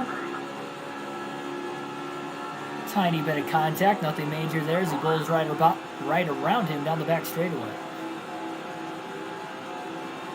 Yeah, I just don't have the throwback scheme. It stinks because the next race is at Darlington for a 400-mile race, so that would have been, like, perfect if Darlington was the next race on the schedule. When I raced 05 last week, I should have done the Cup race instead of a truck race so we could run Darlington on the same day as the Darlington throwback race. Then I would have tried to use a different scheme, but I'll use a different Johnson scheme in the game next time we race. We'll race Darlington later in the week again. We'll run one more stream of NASCAR 05 before I leave for Dover next weekend. Means I'll be off for a couple nights of streaming again.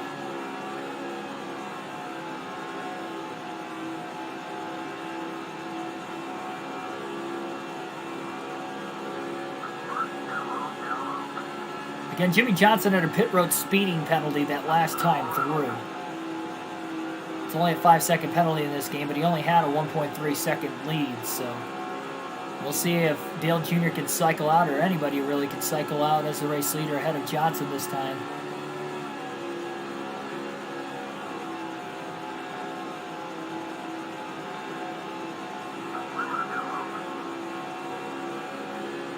Jimmy had a fast race car all day. He just didn't have the adjustment on the initial start. Short pitted, lap 44. I know Dale Jr. is ahead of Jimmy Johnson, by the way, right now. And Jr. just came off of pit road a couple laps ago also. So he's only got a little less than 10 lap fresher tires.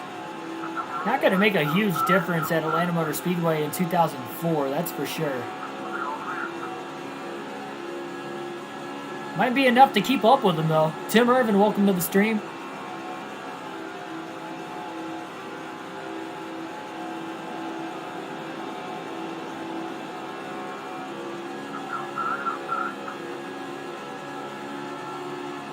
So Newman's in the lead now because he hasn't pit yet, but the eventual battle for the lead is right here between the 48 and the 8.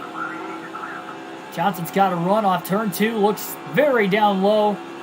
Dale Jr. trying to pinch him down and maybe side draft him down the backstretch, and Johnson entered way too deep into turn 3.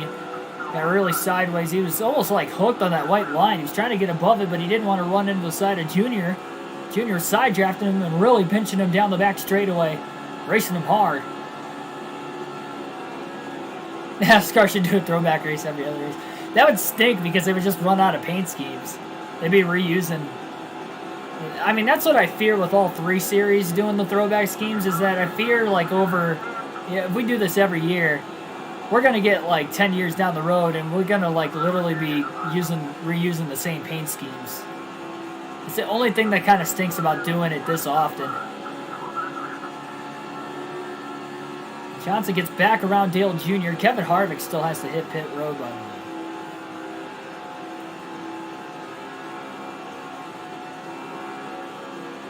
Junior pitched him down a little bit again, but not as bad as he did the first time. It gave just enough room for Johnson to make his way by, finally.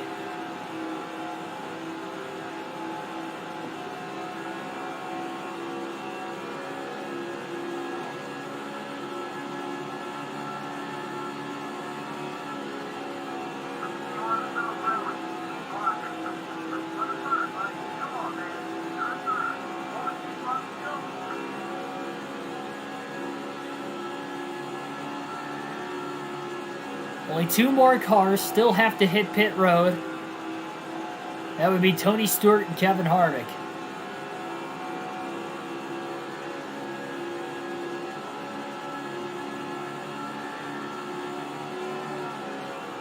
Stewart second, Harvick is the leader.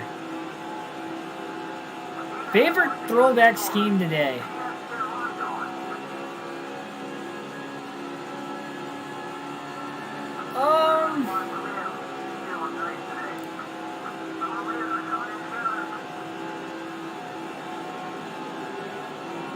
I got asked earlier, and I didn't have a definitive answer for the Cup Series, so I'm really trying to think of one now. Oh, Tony Stewart was not clear. Pinched off Jimmy Johnson getting into turn 1. Had those older tires. It's also the race leader trying to maybe hold Johnson a lap down. See, Tony comes to pit road this time. That could have been another thing. Yeah, Tony's coming into the pit, so he probably just wanted to get to the bottom so he can make his way to pit road, but he should have just dropped behind Johnson anyway. Jimmy was so much faster than him. Stewart stayed out an extra lap longer than Harvick. Jimmy Johnson will cycle through as the race leader this time by at the line, and he's probably a couple seconds ahead of Dale Jr. right now, who will be in second place. Honestly, man, best throwback scheme today for the Cup Series. I really liked the Alan Kulwicki paint schemes. We'd already seen the Hooters scheme before in the Alan Kulwicki throwback that Elliott ran. I still thought it was good looking though. But I really also liked Anthony Alfredo's paint scheme as well. His throwback scheme to Alan Kulwicki, an older Alan Kulwicki car, his Hardy's car, back from the 80s. So I really like that one too. I don't know if I'd say that those are my favorite, but they're good-looking schemes.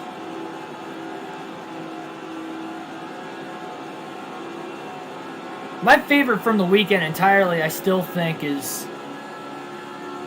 got to be the UPS Brandon Brown throwback from Dale Jarrett. But I just don't know about the Cup Series today. It's hard to put my finger on which one I like the most. 38 orange was also, yeah, that was a really well done paint scheme. A lot of the commentators really like Corey LaJoie's Alan Kulwicki throwback, that number 7 Xerox car as well. I mean, all 3 of them looked really good in unison. I like Blaney's paint scheme, but because it was a throwback to himself, that's the only reason I'm not putting it up at number 1. Because the scheme in general was really nice, but because it wasn't like an actual NASCAR throwback scheme, I had to docket some points there. But I really like it. Almost looked like an Advanced Auto Parts car, honestly, and it was, or I guess it was an Advanced Auto Parts paint scheme. What I meant to say was it kind of looked like an AutoZone, like, colored paint scheme. For those of you that might remember Kenny Wallace's AutoZone car in the Busch series for those years, like, that's what it kind of reminded me of, but it was Advanced Auto Parts instead of AutoZone.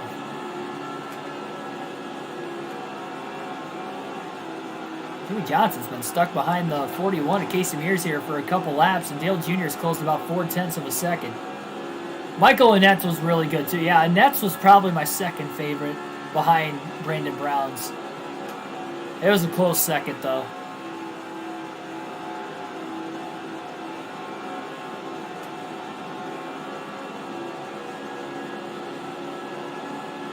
And then that 02 truck as well was also a heavy favorite of mine from this weekend.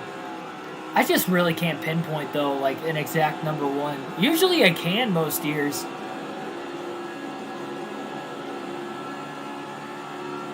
I feel like Harvick's car would have been my favorite. I just don't think they executed it fully for whatever reason. So I've always liked the white Harvick cars back in the day. Whether it was the white with the black or the white with the red number. Like, I always liked those cars. even though they were kind of basic. For whatever reason, I liked them. But for whatever reason, today's car, I just didn't like. I don't know if it was just because the number was 4 instead of 29 and it threw it off that much. Maybe because it was Mobile 1 on the front. The Mobile 1 didn't really change from, you know, what the Mobile 1 would actually look like on a Harvick car. Other than the fact it was white instead of black. But we've seen white Mobile 1 cars on Clint Boyer and Tony Stewart's cars in the past. So, yeah, I don't know. I feel like that one could have been executed a little bit better. Otherwise, I'd put that one towards the top. Well, Johnson's still stuck behind Casey Mears, and he's going to have to get around him eventually because Dale Jr. is within about 0.8 of a second. He's already closed in a second over about the last 10 laps. He's just quietly chipping away, and Mears is just quietly trying to stay in the lead. Well, not quietly, but he is trying to stay on the lead lap. And finally, Jimmy Johnson works hard enough. He gets underneath Casey Mears through 3 and 4, but he can't clear him. Mears having those fresher tires, and Johnson got a little loose off 4 on the bottom. Drives it deep into 1 and 2. Mears tries to block, but he wasn't cleared. And that little bit of contact gives Dale Jr. more of a run. Will be 200 laps in the books this time by. Johnson pulls up and clears Mears into turn 3 finally. But the lead has already gone down to about 0.6 of a second. That speeding penalty really deeming costly as well for Johnson. He could have an extra 5-second lead.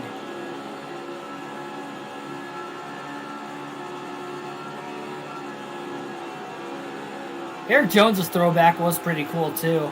I feel like we see a lot of STP throwbacks, so that's the only reason I wouldn't put that one number 1 on my list, but it was definitely a good commemorative to John Andretti.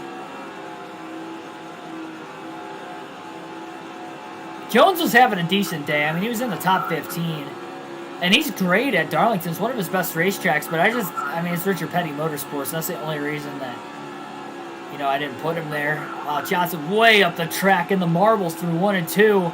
Mears got back to his inside, and he couldn't hold him down, and all of a sudden, Dale Jr. is all over the back bumper of the 48 for the lead into turn 3. Both drivers hit their marks beautifully, and Jr. washes a little bit wider than Johnson did off the exit of turn 4. Lap 203, and we have a battle for the lead between the 48 and the 8 again. First time since really about lap 70, lap 80, these two have been battling it out for the lead. And Jr. is there. He is underneath Jimmy Johnson. Johnson gets the run off the high side, but Mears is likely going to be in Jimmy's way on the outside. Dale Jr. down on the bottom. And again, he couldn't quite clear Johnson off the exit of the corner. Jimmy's only halfway out of fuel during this run. Still on the top into 1 and 2. And finally, Junior's going to clear Johnson this time. Casey Mears got in the way. Johnson springboards down to the inside. And look at Mears trying to side draft Johnson as Johnson gets underneath the 8 of Junior. He accidentally punts him into the outside wall into 1 and 2. He moved up to try and block Mears and then side draft the 8 of Dale Jr. and he accidentally got into him. And Junior slides into the wall. Johnson's back out in front at Atlanta. Johnson slides way up the track. He's in the wall himself in 1 and 2. He just flat out overdrove the corner. Junior's back on him again. Crowds him off turn 2. Johnson still can't get off the wall off 2. And Junior's back out in front.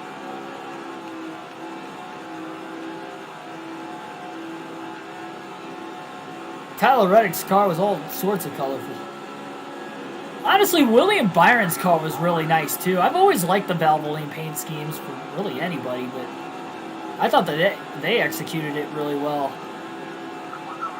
Honestly, Byron's might be my favorite throwback this year. Even though we've seen Valvoline throwbacks quite a bit in the past, this one was a different one, and I thought it looked pretty good. It didn't seem like a Byron car, you know, like he was driving it, but I mean, I guess that's the idea of a throwback. They did a great job with it. Johnson, after not leading that last lap, gets back around Junior through 1 and 2, which is surprising because Junior's been better than Johnson in 1 and 2. Johnson seems to be a little better in 3 and 4.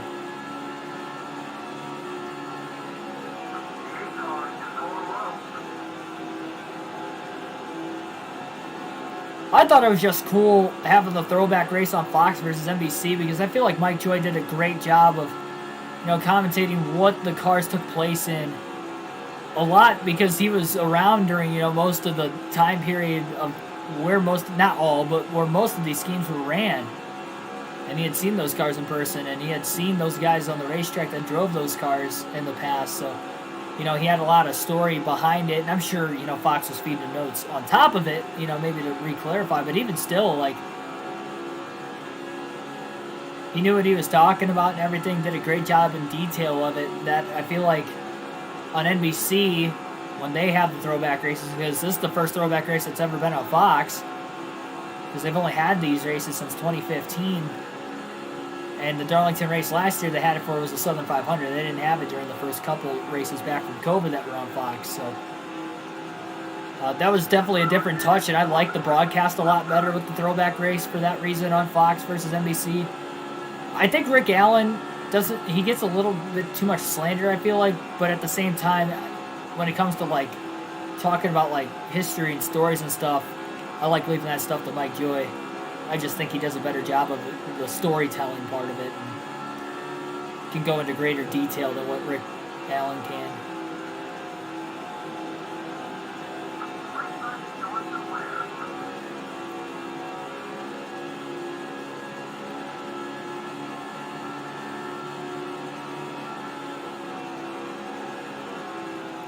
So again, likely a 2-pit stop race to the finish from where we're at right now.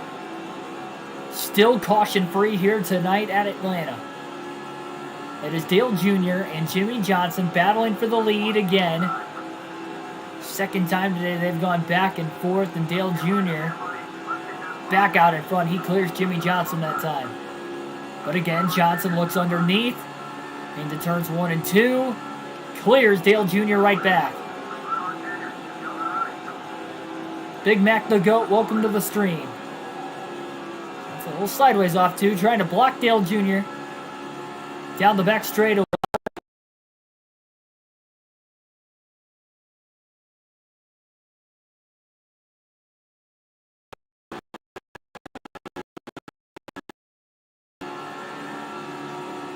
And I mean, pretty much since about lap 50.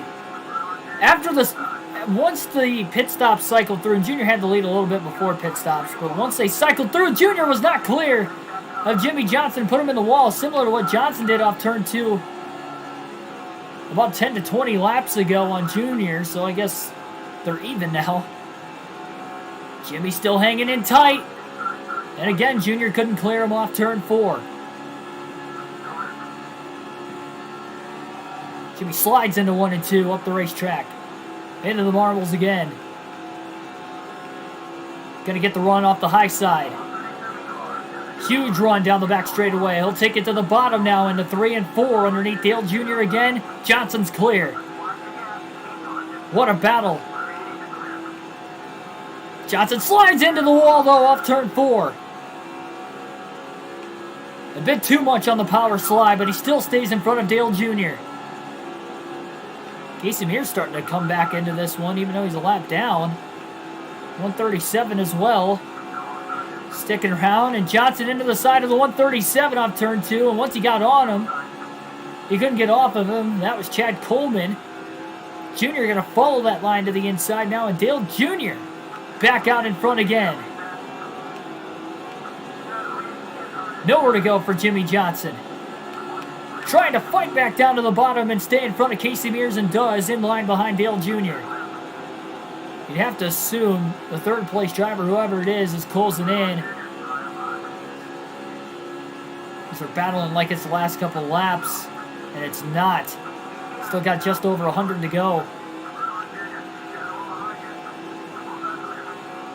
Ooh, I thought Junior was going to get in the wall up 4. He came very close. Looked like he got a little tight when Johnson pulled up in front of him and finally cleared him. After taking the air off the front nose of the race car. Junior again looking to the bottom. Johnson hits his marks. So he couldn't get underneath him that time.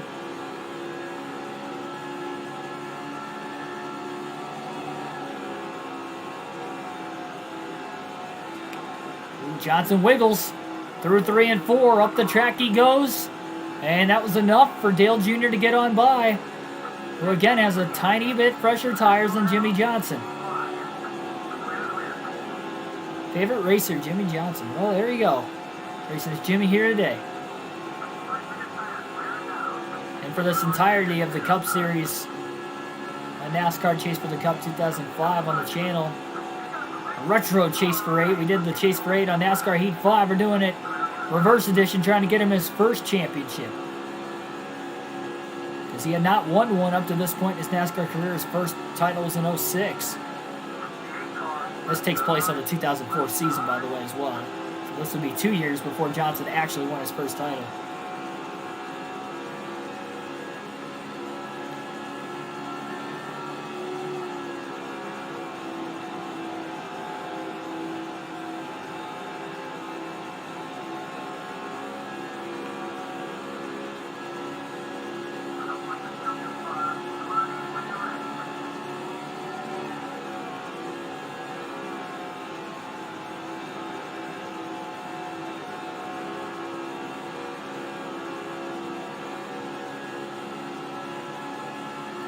Again, still a little unaware who the third place driver is on the racetrack. But the battling Dale Jr. and Jimmy Johnson have gone through, the fact that they are still the guys 1-2, with third place not challenging them really at all right now. Very impressive. That's despite, granted they haven't made contact too many times with each other, but they have at times, and still doesn't bring anybody else into the fold. Came close to making contact off turn 2 again right there. Trying to side draft each other and hold on. Ooh, Johnson just kissed the wall off turn 4. Oh, Junior tried to clear and he put Johnson in the wall, getting into turn number 1. Lap car Nemechek back into the fold. Johnson got into the side of him on accident off turn 2, and Junior's pulling away. Second time Junior tried to throw a block like that, he just wasn't clear into the corner and squeezed Johnson into the wall, but this time he lost a lot more ground than what he would have in the first couple times he ended up doing it.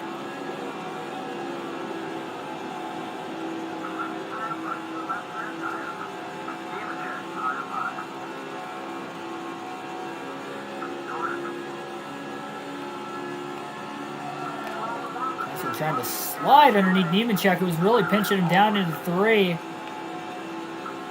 Caused Jimmy to overdrive the corner a little bit, but Jimmy stays clear off turn 4 as he tries to run down the Budweiser 8 car of Dale Jr.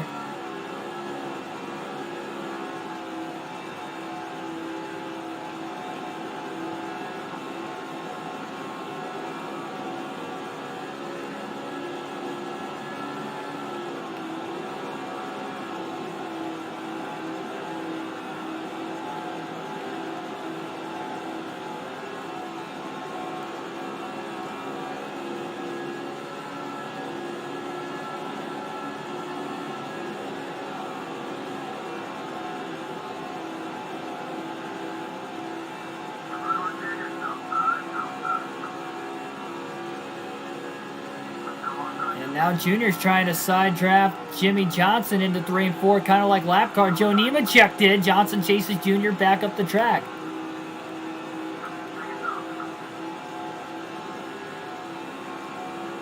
Junior leads at the line, but Johnson's still underneath the 40, or the 8 car, I should say. 48 and the 8 side by side. Junior's clear. Off turn 2. And back out in front. And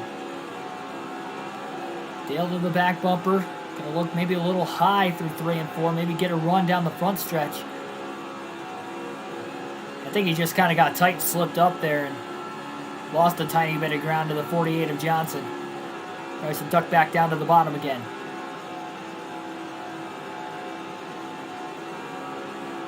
Johnson's very close to green flag pit stops for himself. He'll likely be pitting here in a couple laps. Just has to make sure he does not speed this time.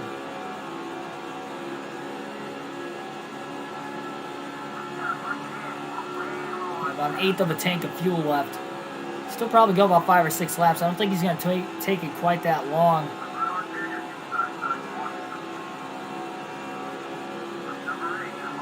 Junior's there. Johnson ran into the side of him trying to throw a block, but Junior did that to him earlier. If anything, that just weakened Johnson's run out much more than it weakened Dale Jr.'s.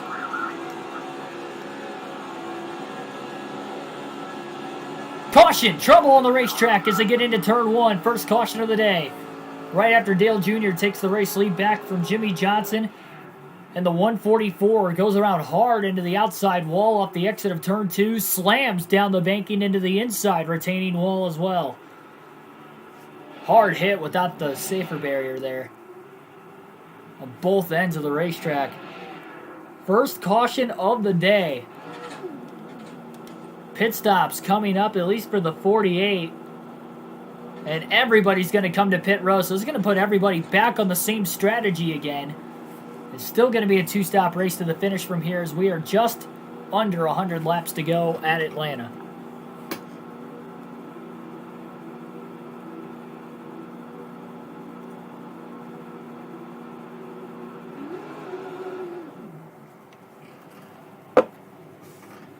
Everybody else back in the fold as well.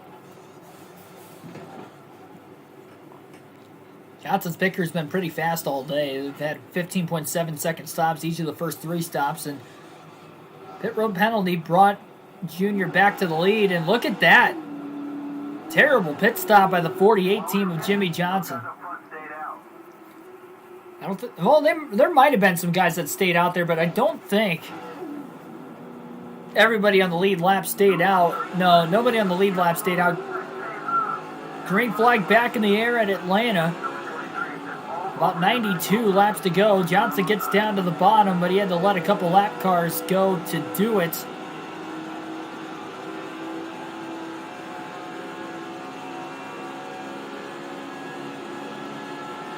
Lost 4 spots on pit road right that time was the 48. 2 and 3 wide through the pack with all the lap cars lining up to the inside of the lead lap cars. Stacking everybody up now down the front stretch as they get into turn 1. Billy Kramer, welcome to the stream. Again, we went over 200 laps before the first caution of the day for the 144. Spinning hard into the outside wall off of turn 2 and then back down into the inside wall. Nobody else was involved. Look at Johnson, 3 wide. A slight bit of contact underneath Ryan Newman. Could have been much worse, though. And he's up to 4th with Kevin Harvick leading here at Atlanta over Tony Stewart, Dale Jr., Jimmy Johnson, Ryan Newman, the top 5.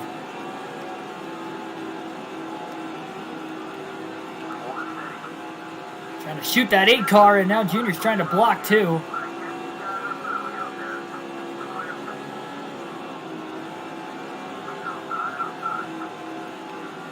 Junior washes wide, and Johnson's a man on a mission, up to 2nd off turn 4.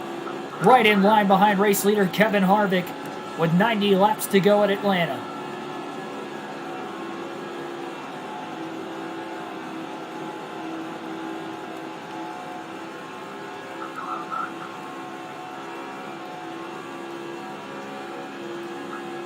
He's underneath him, into 3 and 4.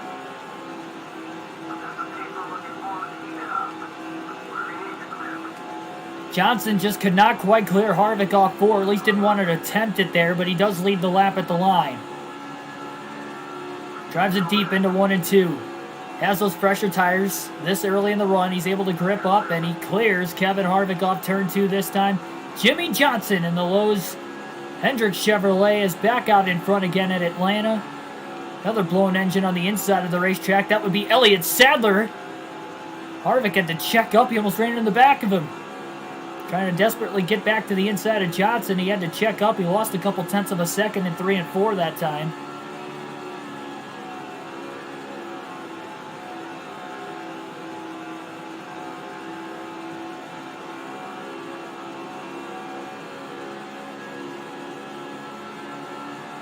Remember, again, 1 stop away from the finish.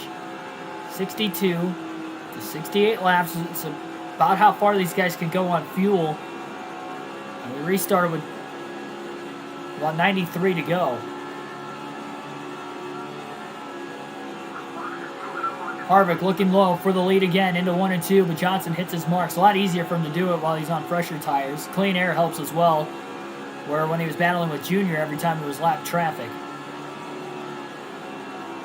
Johnson just can't break away from these guys. Broke away from Junior at times in the lap traffic, then Junior would kind of run him down. It was a cat and mouse game, but right here, just early in the run. And Stewart's putting a lot of pressure on Harvick as well. If Harvick doesn't get around Johnson soon, Stewart's probably going to get around Harvick. Dale Jr. still back there in 4th, and Newman's still very close in 5th.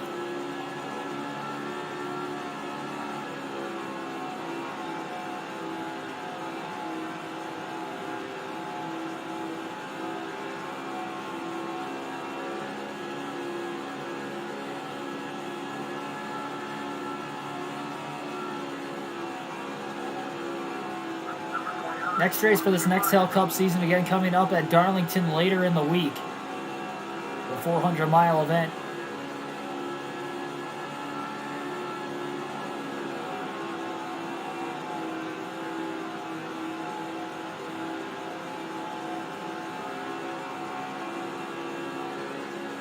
Stewart underneath Harvick off turn 4, side by side for second as they get into turn 1. Smoke's got a chance at him. Tony trying to get his first win of the season. Clears Harvick off turn 2. And now Stewart's in the catbird seat. Junior's closed up now to the back bumper of Harvick as soon as Harvick's lost the lead, he is just slowly, and I mean slowly losing spots. He's still in 3rd, yes, but he's slowly getting back there. Johnson overdrives the entrance to turn 1, and Tony Stewart is clear off turn 2. No, he's not clear. Johnson side drafts him, pulls him back. Side drafts him again as they go off into 3 and 4. Battling hard for the lead. Jimmy doesn't want to give it up.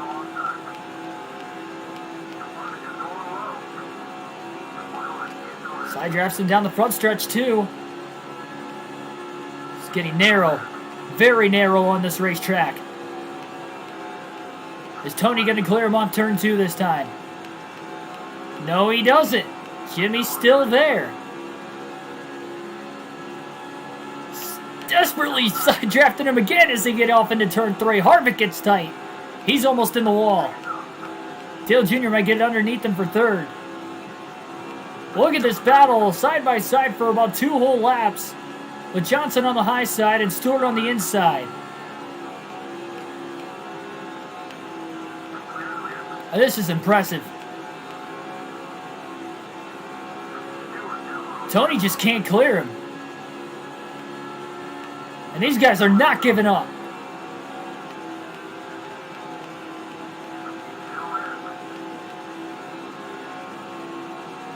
The concentration by both these guys to hit their marks. Corner after corner after corner, and no mistakes.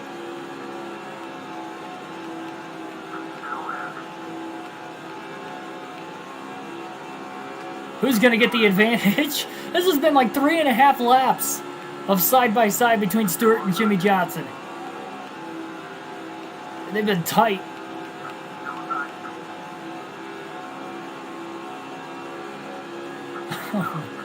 Jimmy led at the line that time.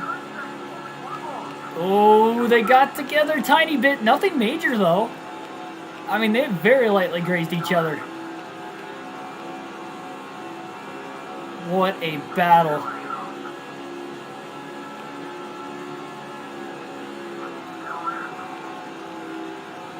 Stewart going to clear him off 4? Nope. I mean, this is impressive. This has been 5 or 6 laps in a row. Stewart, Johnson side by side with Harvick. And Junior right behind him. They make a slight bit of contact into 1, but they're still all right. And that contact was just enough. Finally, Stewart clears Jimmy Johnson after about 6 laps of going side by side with little to no contact.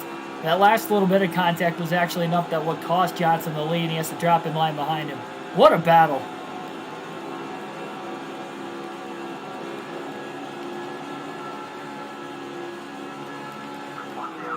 Ooh, Jimmy back to the inside, but he overdrives 1 and 2, slides up the track, and now Harvick's going to take over second.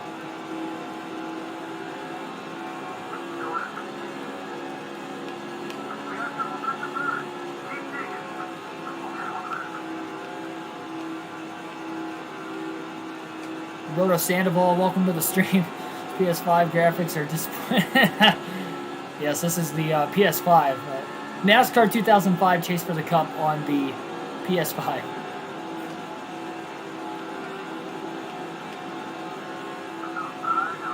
I mean, that was just great. I mean, side by side, 6 laps.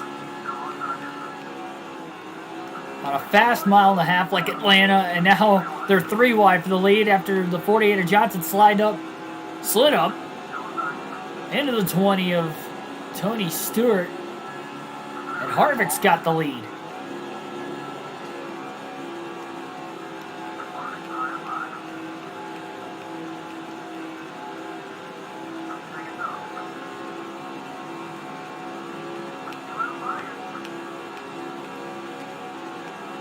Johnson trying to hold his line. He stays in second on Stewart barely. He gave up a lot of time into 3. Harvick really drove it in hard on the top. I think he was joking. No, he doesn't. I know he doesn't. He is making a joke about the PlayStation 2 as if it was the PlayStation 5. I understood what he was doing there.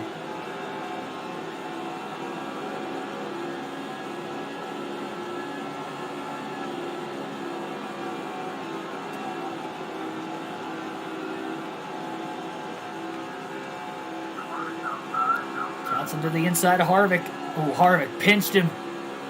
He got a little light. Getting sidedrafted that time into 1. He's still a little loose. And again, he hangs on to second. Harvick is not wanting to give up that race lead. Tony's got to run on the outside, by the way, on Jimmy Johnson into turn 3. But Johnson takes off in the center of the corner. Look at the run Jimmy got. He ran a little bit lower than Harvick, a lot lower than Stewart. Gripped on that white line beautifully that time through 3 and 4. These guys are nose to tail for the lead.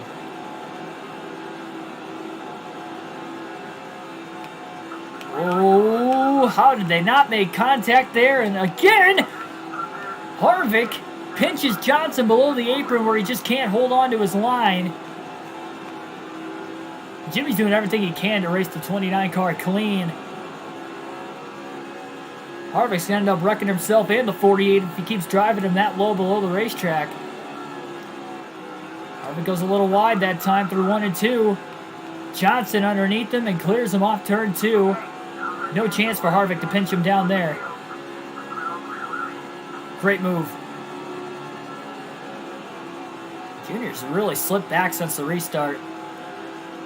He restarted in the lead, too. He must not have been able to get around the lap cars as quick as Stewart, Harvick, and Johnson, and that's why he fell back to 4th. Stayed in front of Newman, though.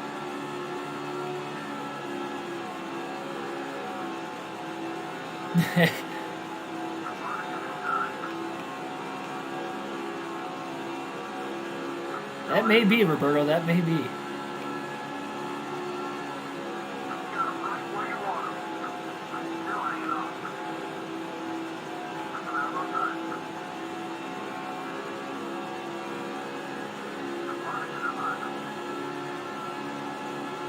Harvick and Johnson side by side.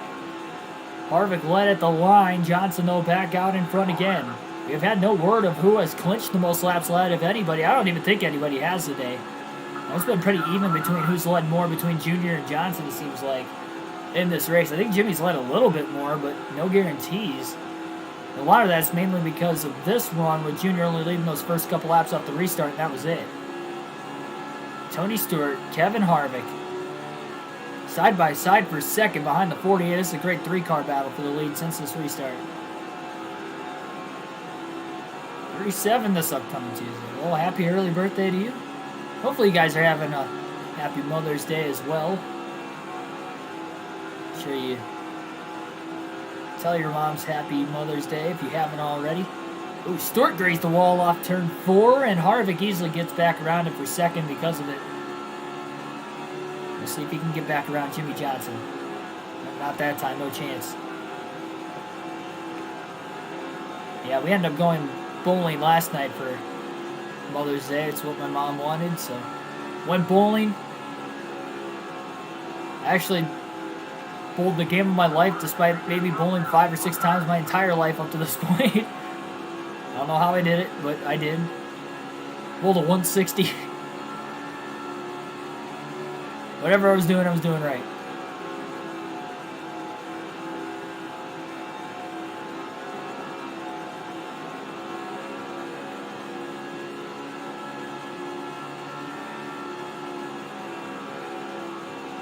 Harvick is right on that white line. Remember, this is where Kevin Harvick got his first career win in 2001. And just his 3rd career Cup Series start. Really made a name for himself that day. And he's trying to win again here just a few years after the fact. In this 2004 season. Harvick back out in front, trying to pinch Johnson again into turns 3 and 4, but Jimmy again crossing back over. This is a great clean battle between the 29 and the 48. And again, we are still 1 pit stop out from the finish. Harvick zigzagging back and forth. What lane do I want to pick to try and get around the 48? The bottom's the way to go. Just kind of got to get on that left rear. Not actually physically touching, but enough to kind of force him off the bottom. Maybe take that air off the left rear spoiler and get that run. Very easy to do with these Gen 4 cars, especially on these fast 1.5 miles like Atlanta.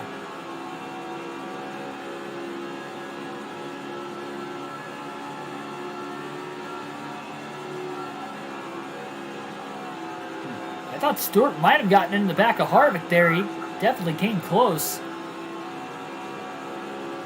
Harvick again barely keeps it off the wall, this time off turn 2. Robbie, inside your anus, welcome to the stream, guys.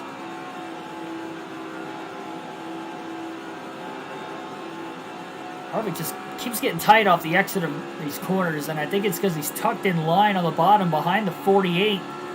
And he's trying to stay tucked there because he doesn't want the 20 of Stewart getting around him. Stewart does get underneath him in 1 and 2 this time. Harvick had no choice. I mean, he was desperately trying to hang on for the spot.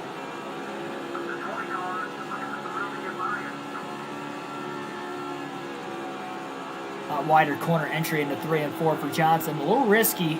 Stewart right there, but he hit his marks perfectly. Now Stewart kind of washes up the track like Harvick did.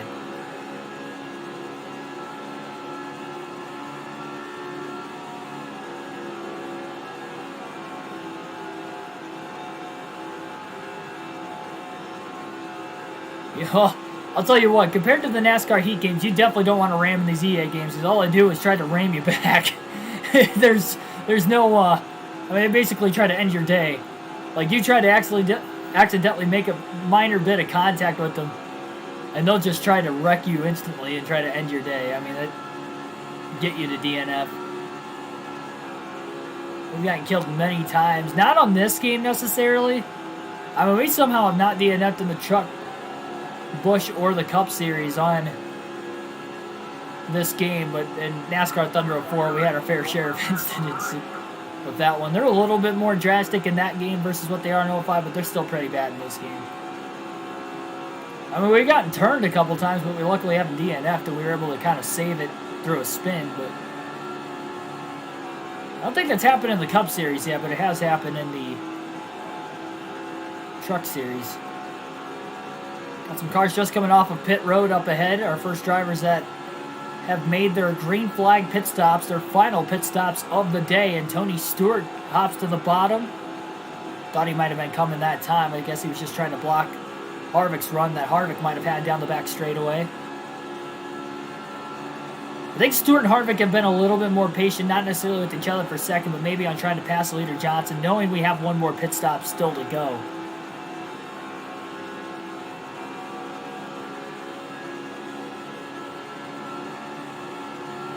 Makes it more interesting. It definitely makes it. I hope the next NASCAR game has similar AI, honestly. Because, like, even if you have rivals in NASCAR Heat, they lean on you a little bit. And they kind of, like, I mean, they don't really just, like, absolutely try turning you or, You know, their side swipes are like gradually moving down the track. Like gradually just slightly rubbing on you. I mean, it could get annoying, but it's a lot harder to make rivals in that game too, because we haven't, I mean, on our full races, I raced clean enough that, I mean, we haven't even had a rival all the way through the Truck Series and almost all the way through the Xfinity Series now. Cup will be a little different because the races are longer, so we'll see. But and there's only a rival system in the career mode. Here in this game, there's a rival system. You can go in the race now mode, and if you take somebody off enough during the course of one race, they'll try to get you back.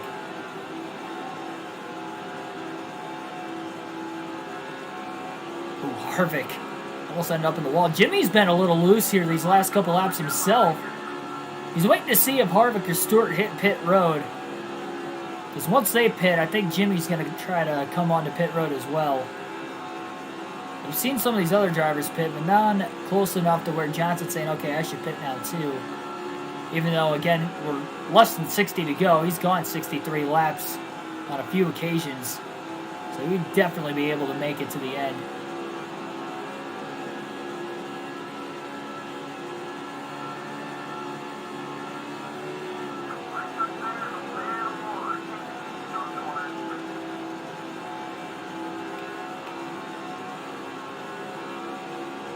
Harvick and Stewart, what a battle for second.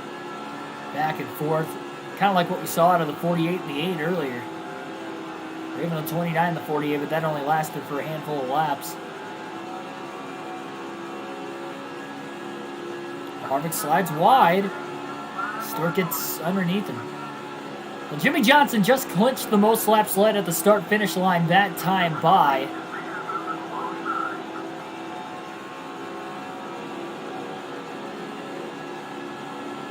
33. Oh, and he just chopped off the 48 of Johnson. Johnson got into the back of him.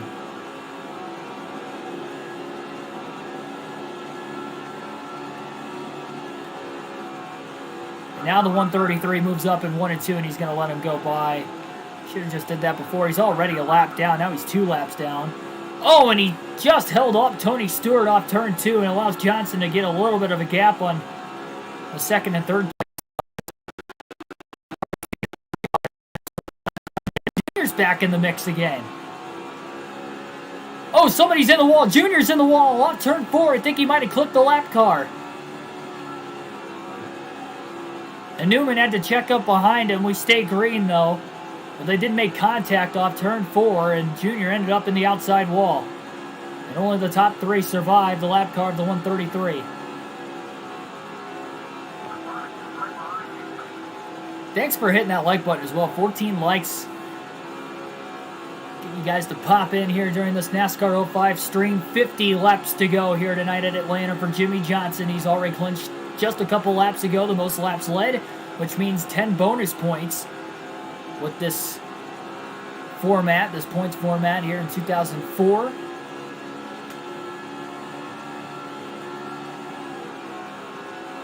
You lead a lap, 5 bonus points. You lead the most laps, 10 bonus points.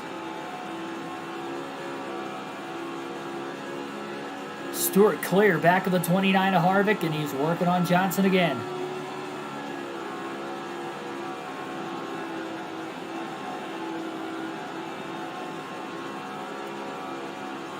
In the top 3 is pit yet. That's tough. I mean, Junior was coming from so far back too, and then thought he had the lap card clear, and he didn't. Put himself in the lap car on the outside wall, and we saw that when he was battling Johnson for the lead. He did that about 2 or 3 times earlier too.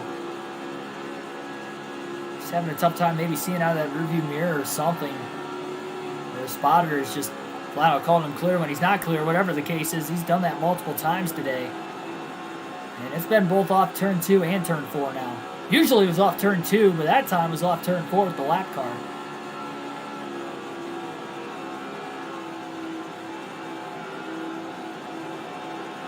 Patrick Shadley, welcome back to the stream. Yeah, no problem. Hopefully it was a nice dinner. Welcome back. So you're in time for the finish of the race. Again, less than 50 to go. Some of the drivers have taken their final pit stop of the race, but of these top 3 that have been battling for the lead since the restart, we still have a pit stop remaining for these guys. Start with a heavy block on Kevin Harvick again.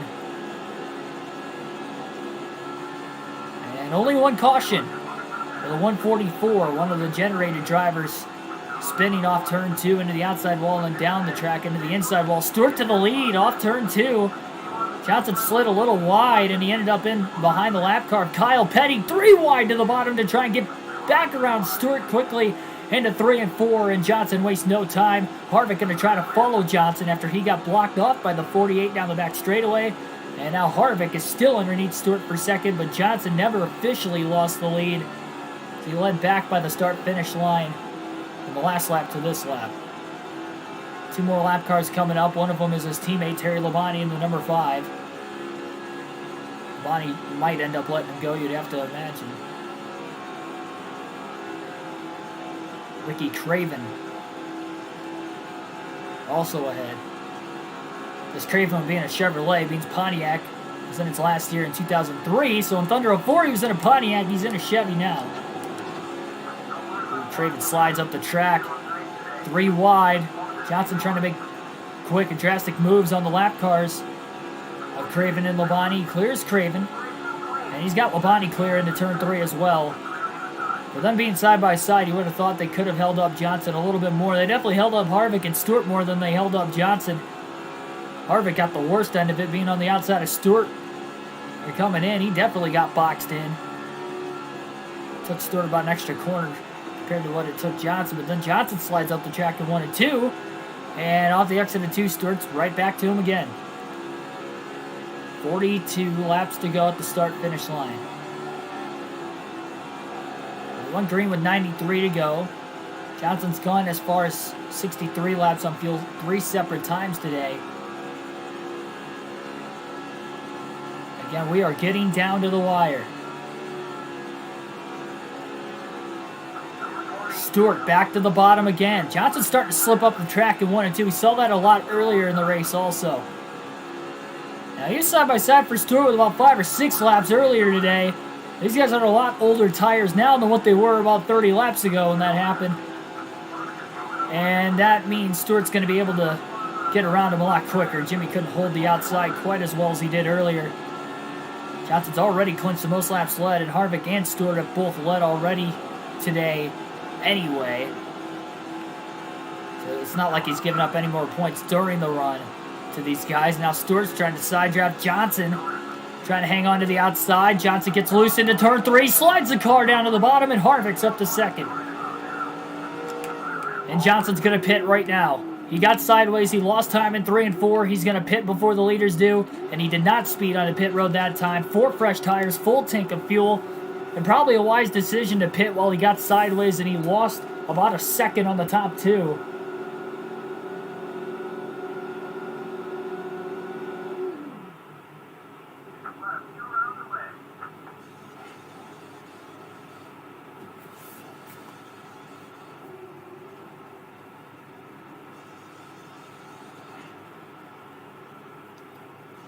About 15-second pit stops all day long. This one's a little longer, 16.6 that time.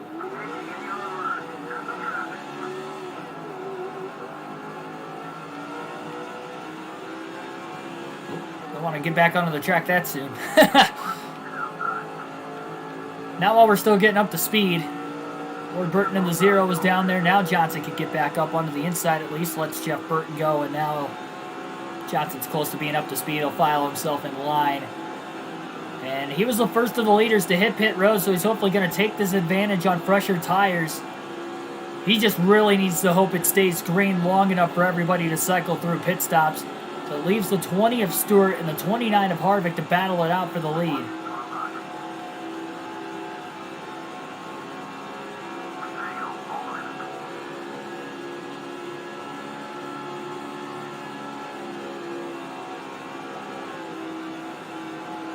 The only adjustments this 48 team's made all day was that 3 rounds of wedge going in the car. Major adjustment at the start on the first green flag pit stops. At about lap 45, lap 44 is when he exactly came in. Hasn't made any adjustments since. This car's been wicked fast. The handling's been great. And I mean, we could tell because he was running side by side cleanly for the most part on Tony Stewart for 5 or 6 laps consecutive.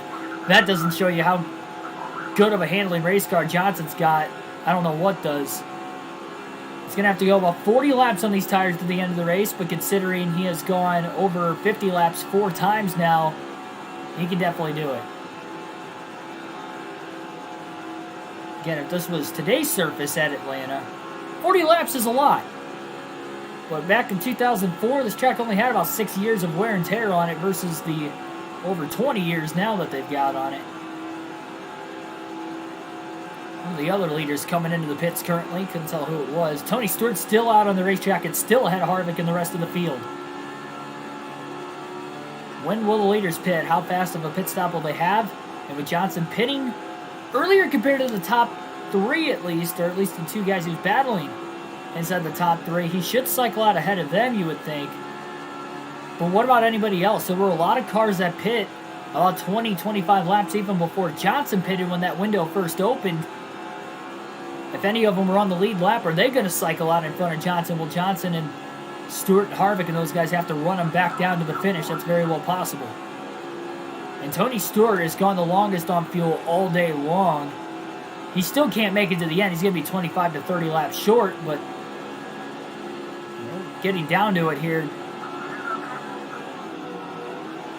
Johnson holds up behind the 133 in that Goodyear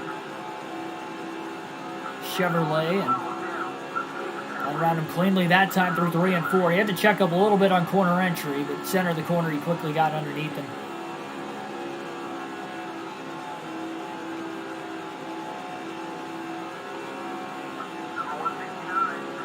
Only seen a couple engine failures today with this being a 500-mile race on the fastest mile and a half on the circuit at this time period in NASCAR. I'm very surprised. Well, as we're getting later in the race, it still could very well be possible. Stewart's still out on the track. There's Dale Jr. He just came out of the pits. Scott Wimmer's car is bottoming out. We saw that out of Wimmer's car earlier. He must have low air pressures. And he cycles through pit stops or something. Unless he hasn't pit yet, I really don't know. Johnson's going to get to the outside of Wimmer. Through turns 3 and 4. Going to get around him pretty cleanly. There's Newman. There's Harvick. So Tony Stewart, last driver to pit. And short pitting there by about 5 to 10 laps on the rest of the leaders inside the top 5 was a very good call here for Johnson. It'll buy him a couple seconds of time at least. Still trying to work around these lap cars. Tony Stewart is on pit road as we speak. Johnson going to get back on the lead lap now.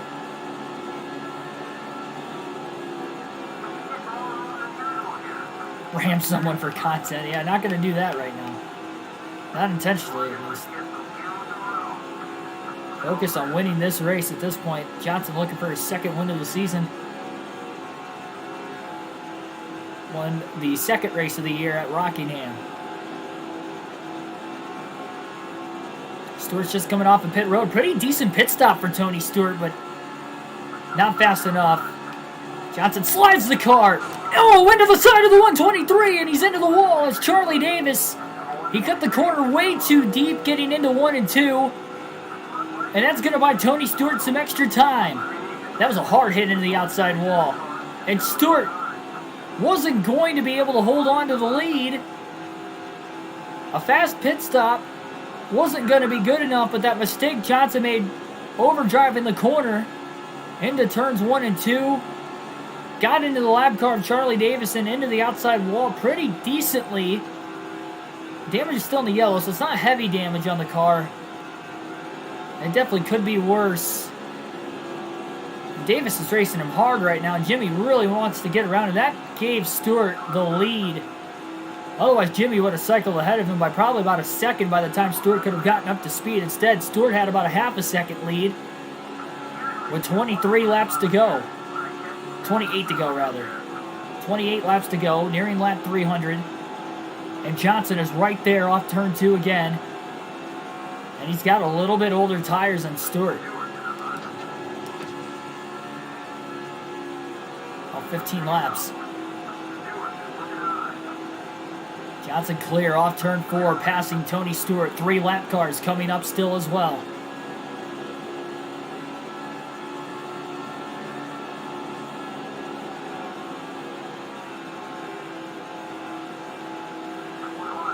Three wide under the lap cars. Johnson trying to get around. He's getting squeezed though. 3 wide, never. Peculiar position. Stewart up the middle. And the lane closed on Tony. He couldn't make the move. That would have been not only daring, but that would have been a heck of a move if he could have pulled that off. Lap cars are no longer side by side. It's going to make it a little easier for Johnson. And Stewart's just going to play patient for now and follow Jimmy right behind. See what you did there to make it. That was just boneheaded. I was all the way on the apron trying to get around. I should have just backed out of the gas. We still would have cycled ahead of Stewart. Now that, I mean, how much is that damage slowing us down now, too? Because that was a pretty decent hit into a wall with no safer barrier. Again, it's just a flat-out concrete wall before the soft walls in NASCAR. And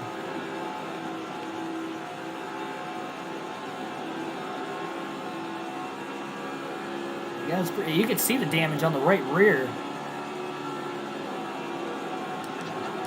Jason Kennedy in the 144.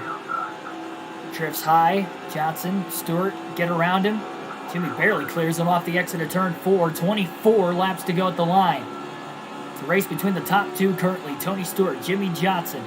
Can Harvick get back into it? What about Dale Jr.? He led a lot of laps in the first half of the race. He was been in the top 5 all day. Ryan Newman's been in the top 5. He's led a few laps, mainly during green flag stops. Likely still inside the top 5 from what we saw after the cycling of green flag pit stops. But Tony Stewart's there. We're going to alternate through the different camera angles one final time in today's race over the next 8 laps. In this heated battle for the lead between Tony Stewart and Jimmy Johnson late at Atlanta for the Golden Corral 500.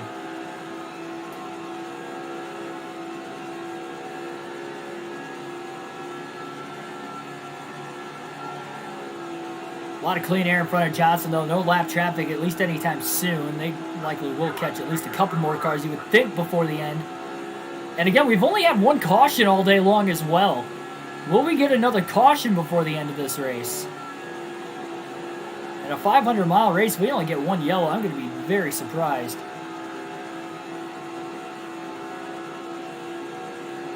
Very much could have had one right there. We almost had a big crash back on lap 1. Off turn 4 when they were 3 wide in front of us and they tangled together, and Jimmy kind of missed it to the inside and gained about a half a dozen spots on that first lap. And he's desperately blocking Jimmy Johnson Jimmy Johnson's desperately blocking Tony Stewart. Jimmy slides up the track. Stewart got to the left rear, never actually physically touched him, but again, enough. Johnson rides it a little wide, and Stewart barely clear off the exit of turn 2. Johnson got a little loose. He got tight on entry, overdriving it, and then he overdrove it on exit, got a little loose, and Tony Stewart's back in the lead. Once again, here at Atlanta, Johnson trying to get back underneath Stewart. 20 laps to go. We've had a lot of great photo finishes at Atlanta over the years. It's to be another classic Atlanta finish here tonight. And shaping up for this since that one and only caution with about 93 to go. Bunching the field back together. It's been nonstop, back and forth battling between Stewart and Johnson. Harvick was in the mix. Can he get back into it? Still see him back there in that black and silver car. Just a little too far off the lead still, though.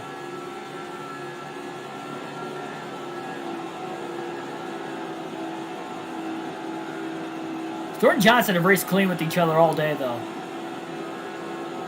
They hung side by side for a little bit. More than a little bit. Again, about 6 laps earlier. Tony crowds him up high. Kind of into that middle lane. Jimmy's all the way on the outside trying to keep the run off turn 4. And he's in the wall. Way too tight. He got crowded all the way through the corner by Stewart. Stewart was doing everything he can to not make contact with him, but still use up the racetrack. And Johnson ends up in the wall, and he's got to regroup.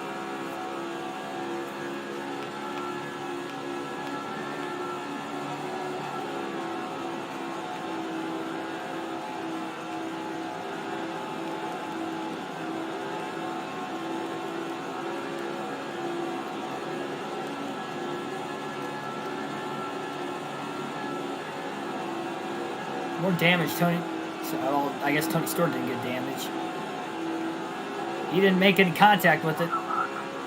Stewart slides a little wide off turn 2. Johnson gets the cut in the center of the corner. Back to the inside of Tony Stewart. Into 3 and 4. Down onto that white line. Gets a little sideways. Stewart gets the drive off turn 4. But Jimmy did a great job keeping it off of him. These guys keep battling like this. It might bring Harvick back into the fold.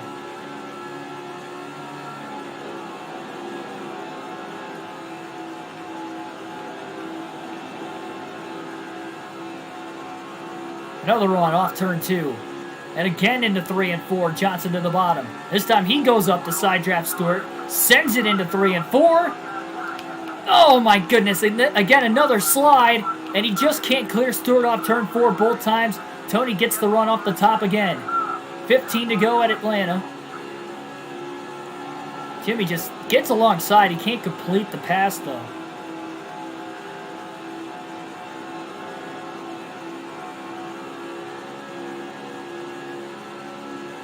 Looks low. Stewart down the block.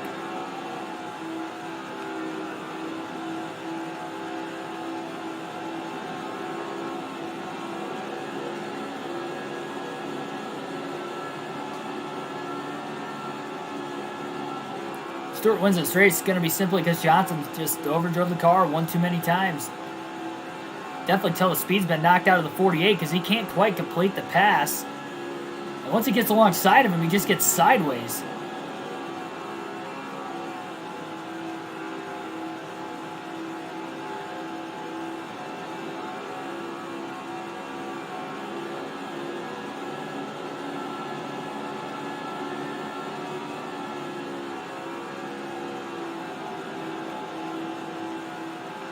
Got to run off turn 2, looking high. Stewart with a block. Stewart puts him in the wall.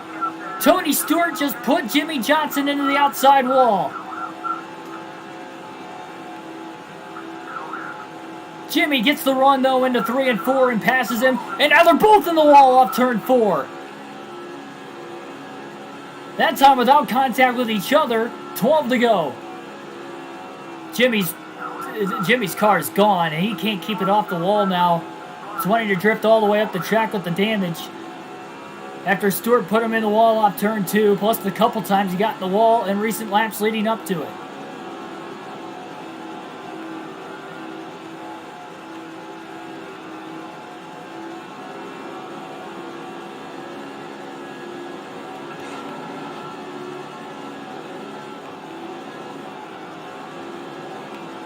Jimmy right there on Tony Stewart. On the bottom through 1 and 2. Trying to maybe intimidate him a little bit. You know, Jimmy's not happy after Tony put him in the wall down the back straightaway. They've been racing clean. Jimmy did everything he could to keep it off of him every time he got alongside of him, and it didn't matter. 10 laps to go for Tony Stewart here at Atlanta. Jimmy just can't keep the car on the bottom of the track through 1 and 2.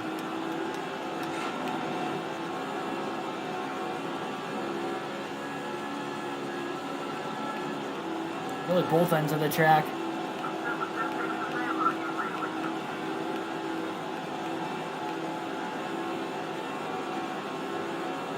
Nine laps to go.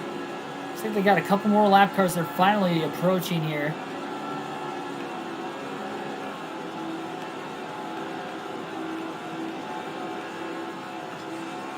Jimmy's got to run. Down low. Slides it in on Stewart and finally clears him into turns 3 and 4. Got around him clean that time. Stewart's in the wall off 4. Second time he's gotten into the wall now off turn 4 all by himself.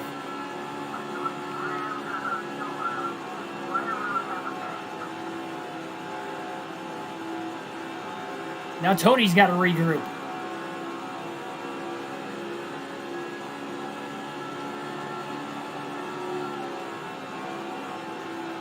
We've had some classic Atlanta finishes. Oh, Tony gets down low off 4. Oh, he beat Johnson in his best corner there. Jimmy leads at the line by inches, just 7 laps to go. Oh, Tony was trying to block Johnson again, and for the second time, Stewart just put Johnson in the wall.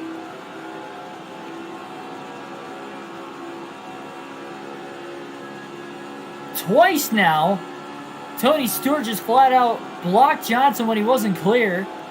And we're coming to 6 laps to go. Stewart light years ahead of third. Like to think they'd like to settle between them two. That doesn't seem to be the case. And now Johnson gets back into Stewart. Maybe a little payback. That didn't work. That did not work. This is way too fast of a track to be doing this.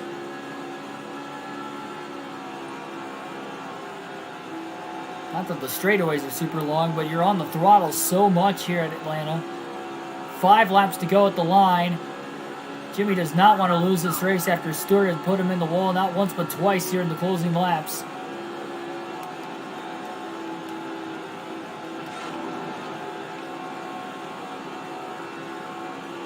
Tony almost brushed the wall off turn 2. That was close. 2 lap cars right in front of Stewart.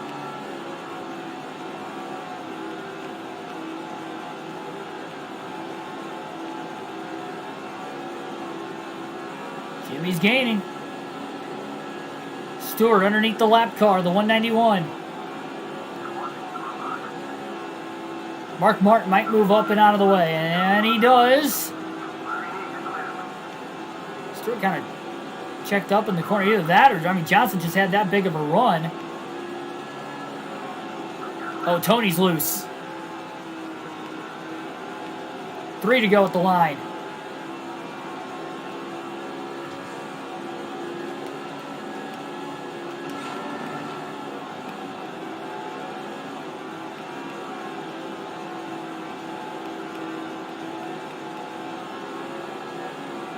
Jimmy's right there on Stewart again. Stewart's already blocked him into the wall twice. You know what he's going to do to try and win this race.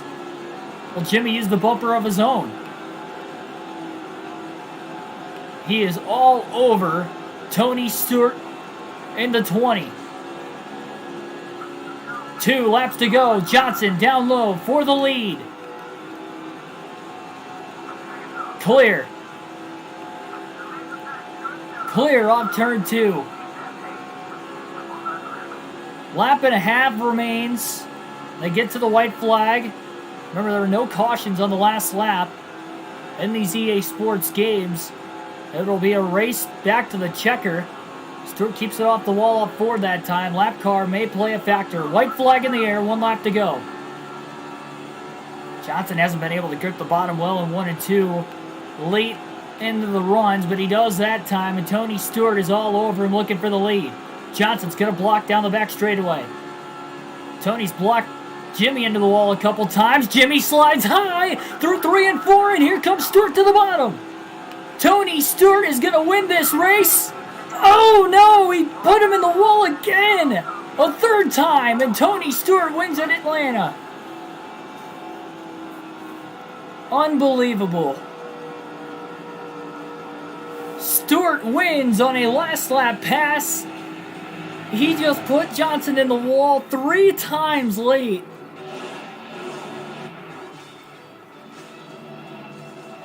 Unbelievable. They raced clean all day long. Until those last 15 laps when Stewart put Dale Jr. I was looking at Dale Jr. on the screen right there. And Tony Stewart put Jimmy Johnson in the wall 3 times in the last 15 laps, battling to hang on to the lead. And he did it again on the final corner of the race. Johnson slid up into 3, gave him the opportunity, and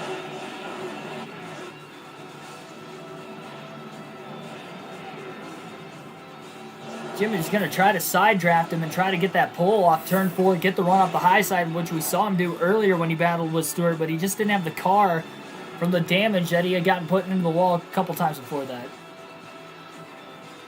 Oh, I'm definitely mad at Stewart for it. Stewart's going to be getting some comeuppance at Darlington. I will remember later this week.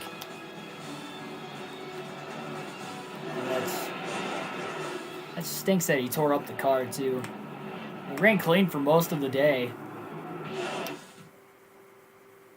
It's Tony Stewart's first win of the year. We now have 4 different winners in the first 4 races. The second straight runner-up finish for Jimmie Johnson. He got passed on the last lap by Harvick on a 4-wide battle for the finish there at Las Vegas. The next mile and a half and the next race at Atlanta, he gets passed on the last lap, but this wasn't clean. Tony Stewart just flat out put Johnson in the wall.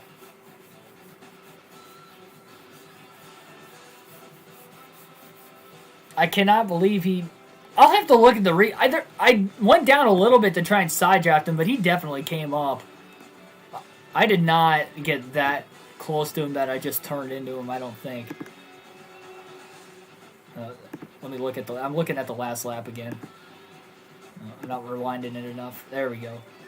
Oh, that's way too far. Hang on. You guys aren't going to be able to see it again, but I guess you can go back into the stream and watch. Okay, so this is the last lap. Down the back straightaway. Payback is coming indeed. Yeah, I kind of slid up into 3. Gave him the run on the bottom.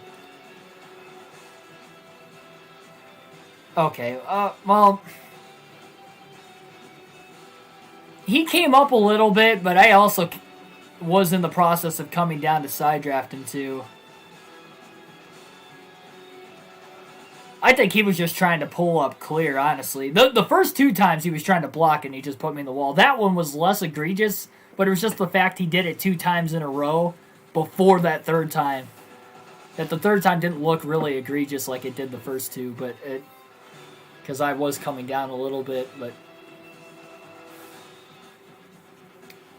Well, Tony Stewart's going to have another thing coming. Even if the last one wasn't egregious, he did it 2 times before that we weren't able to pull away with the damage. I think, as Judas Priest would say, he's got another thing coming. We'll look at the standings exiting that race. The Carolina Dodge Dealers 400 at Darlington will be later in the week. NASCAR Heat 5 returns tomorrow with the custom schedule race at 8. There. It'll be a lot of fun.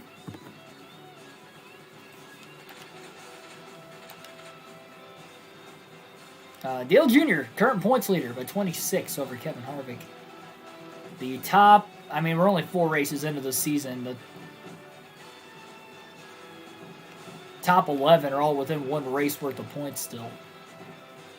You can score a max of 190, but you can't outscore, I guess technically, only the top 9 would be within 1 race out of technicality, because you can't outscore somebody by 190, but you can score as many as 190 in a race and up through 12th. Again, I mean, only 4 races in. Johnson's 14th, but that rough race at Daytona to start the year is the reason why he's still below the cutoff line. Again, only 10 drivers make the chase/playoffs. It was called the chase at this time, but what we now know as the playoffs, only top 10 make it, and it's on points strictly, so wins don't account for a locked-in spot. Payback will be coming at Darlington next time we see Stewart, trust me. But as of right now, it's going to wrap things up. Thanks for everybody watching here tonight. Thanks for everybody watching also that NASCAR Heat 5 Career Mode race. That is coming back on Tuesday night as well. But tomorrow night at 8, I'll see you guys for the next live stream on the channel. Have a good one. Happy Mother's Day again.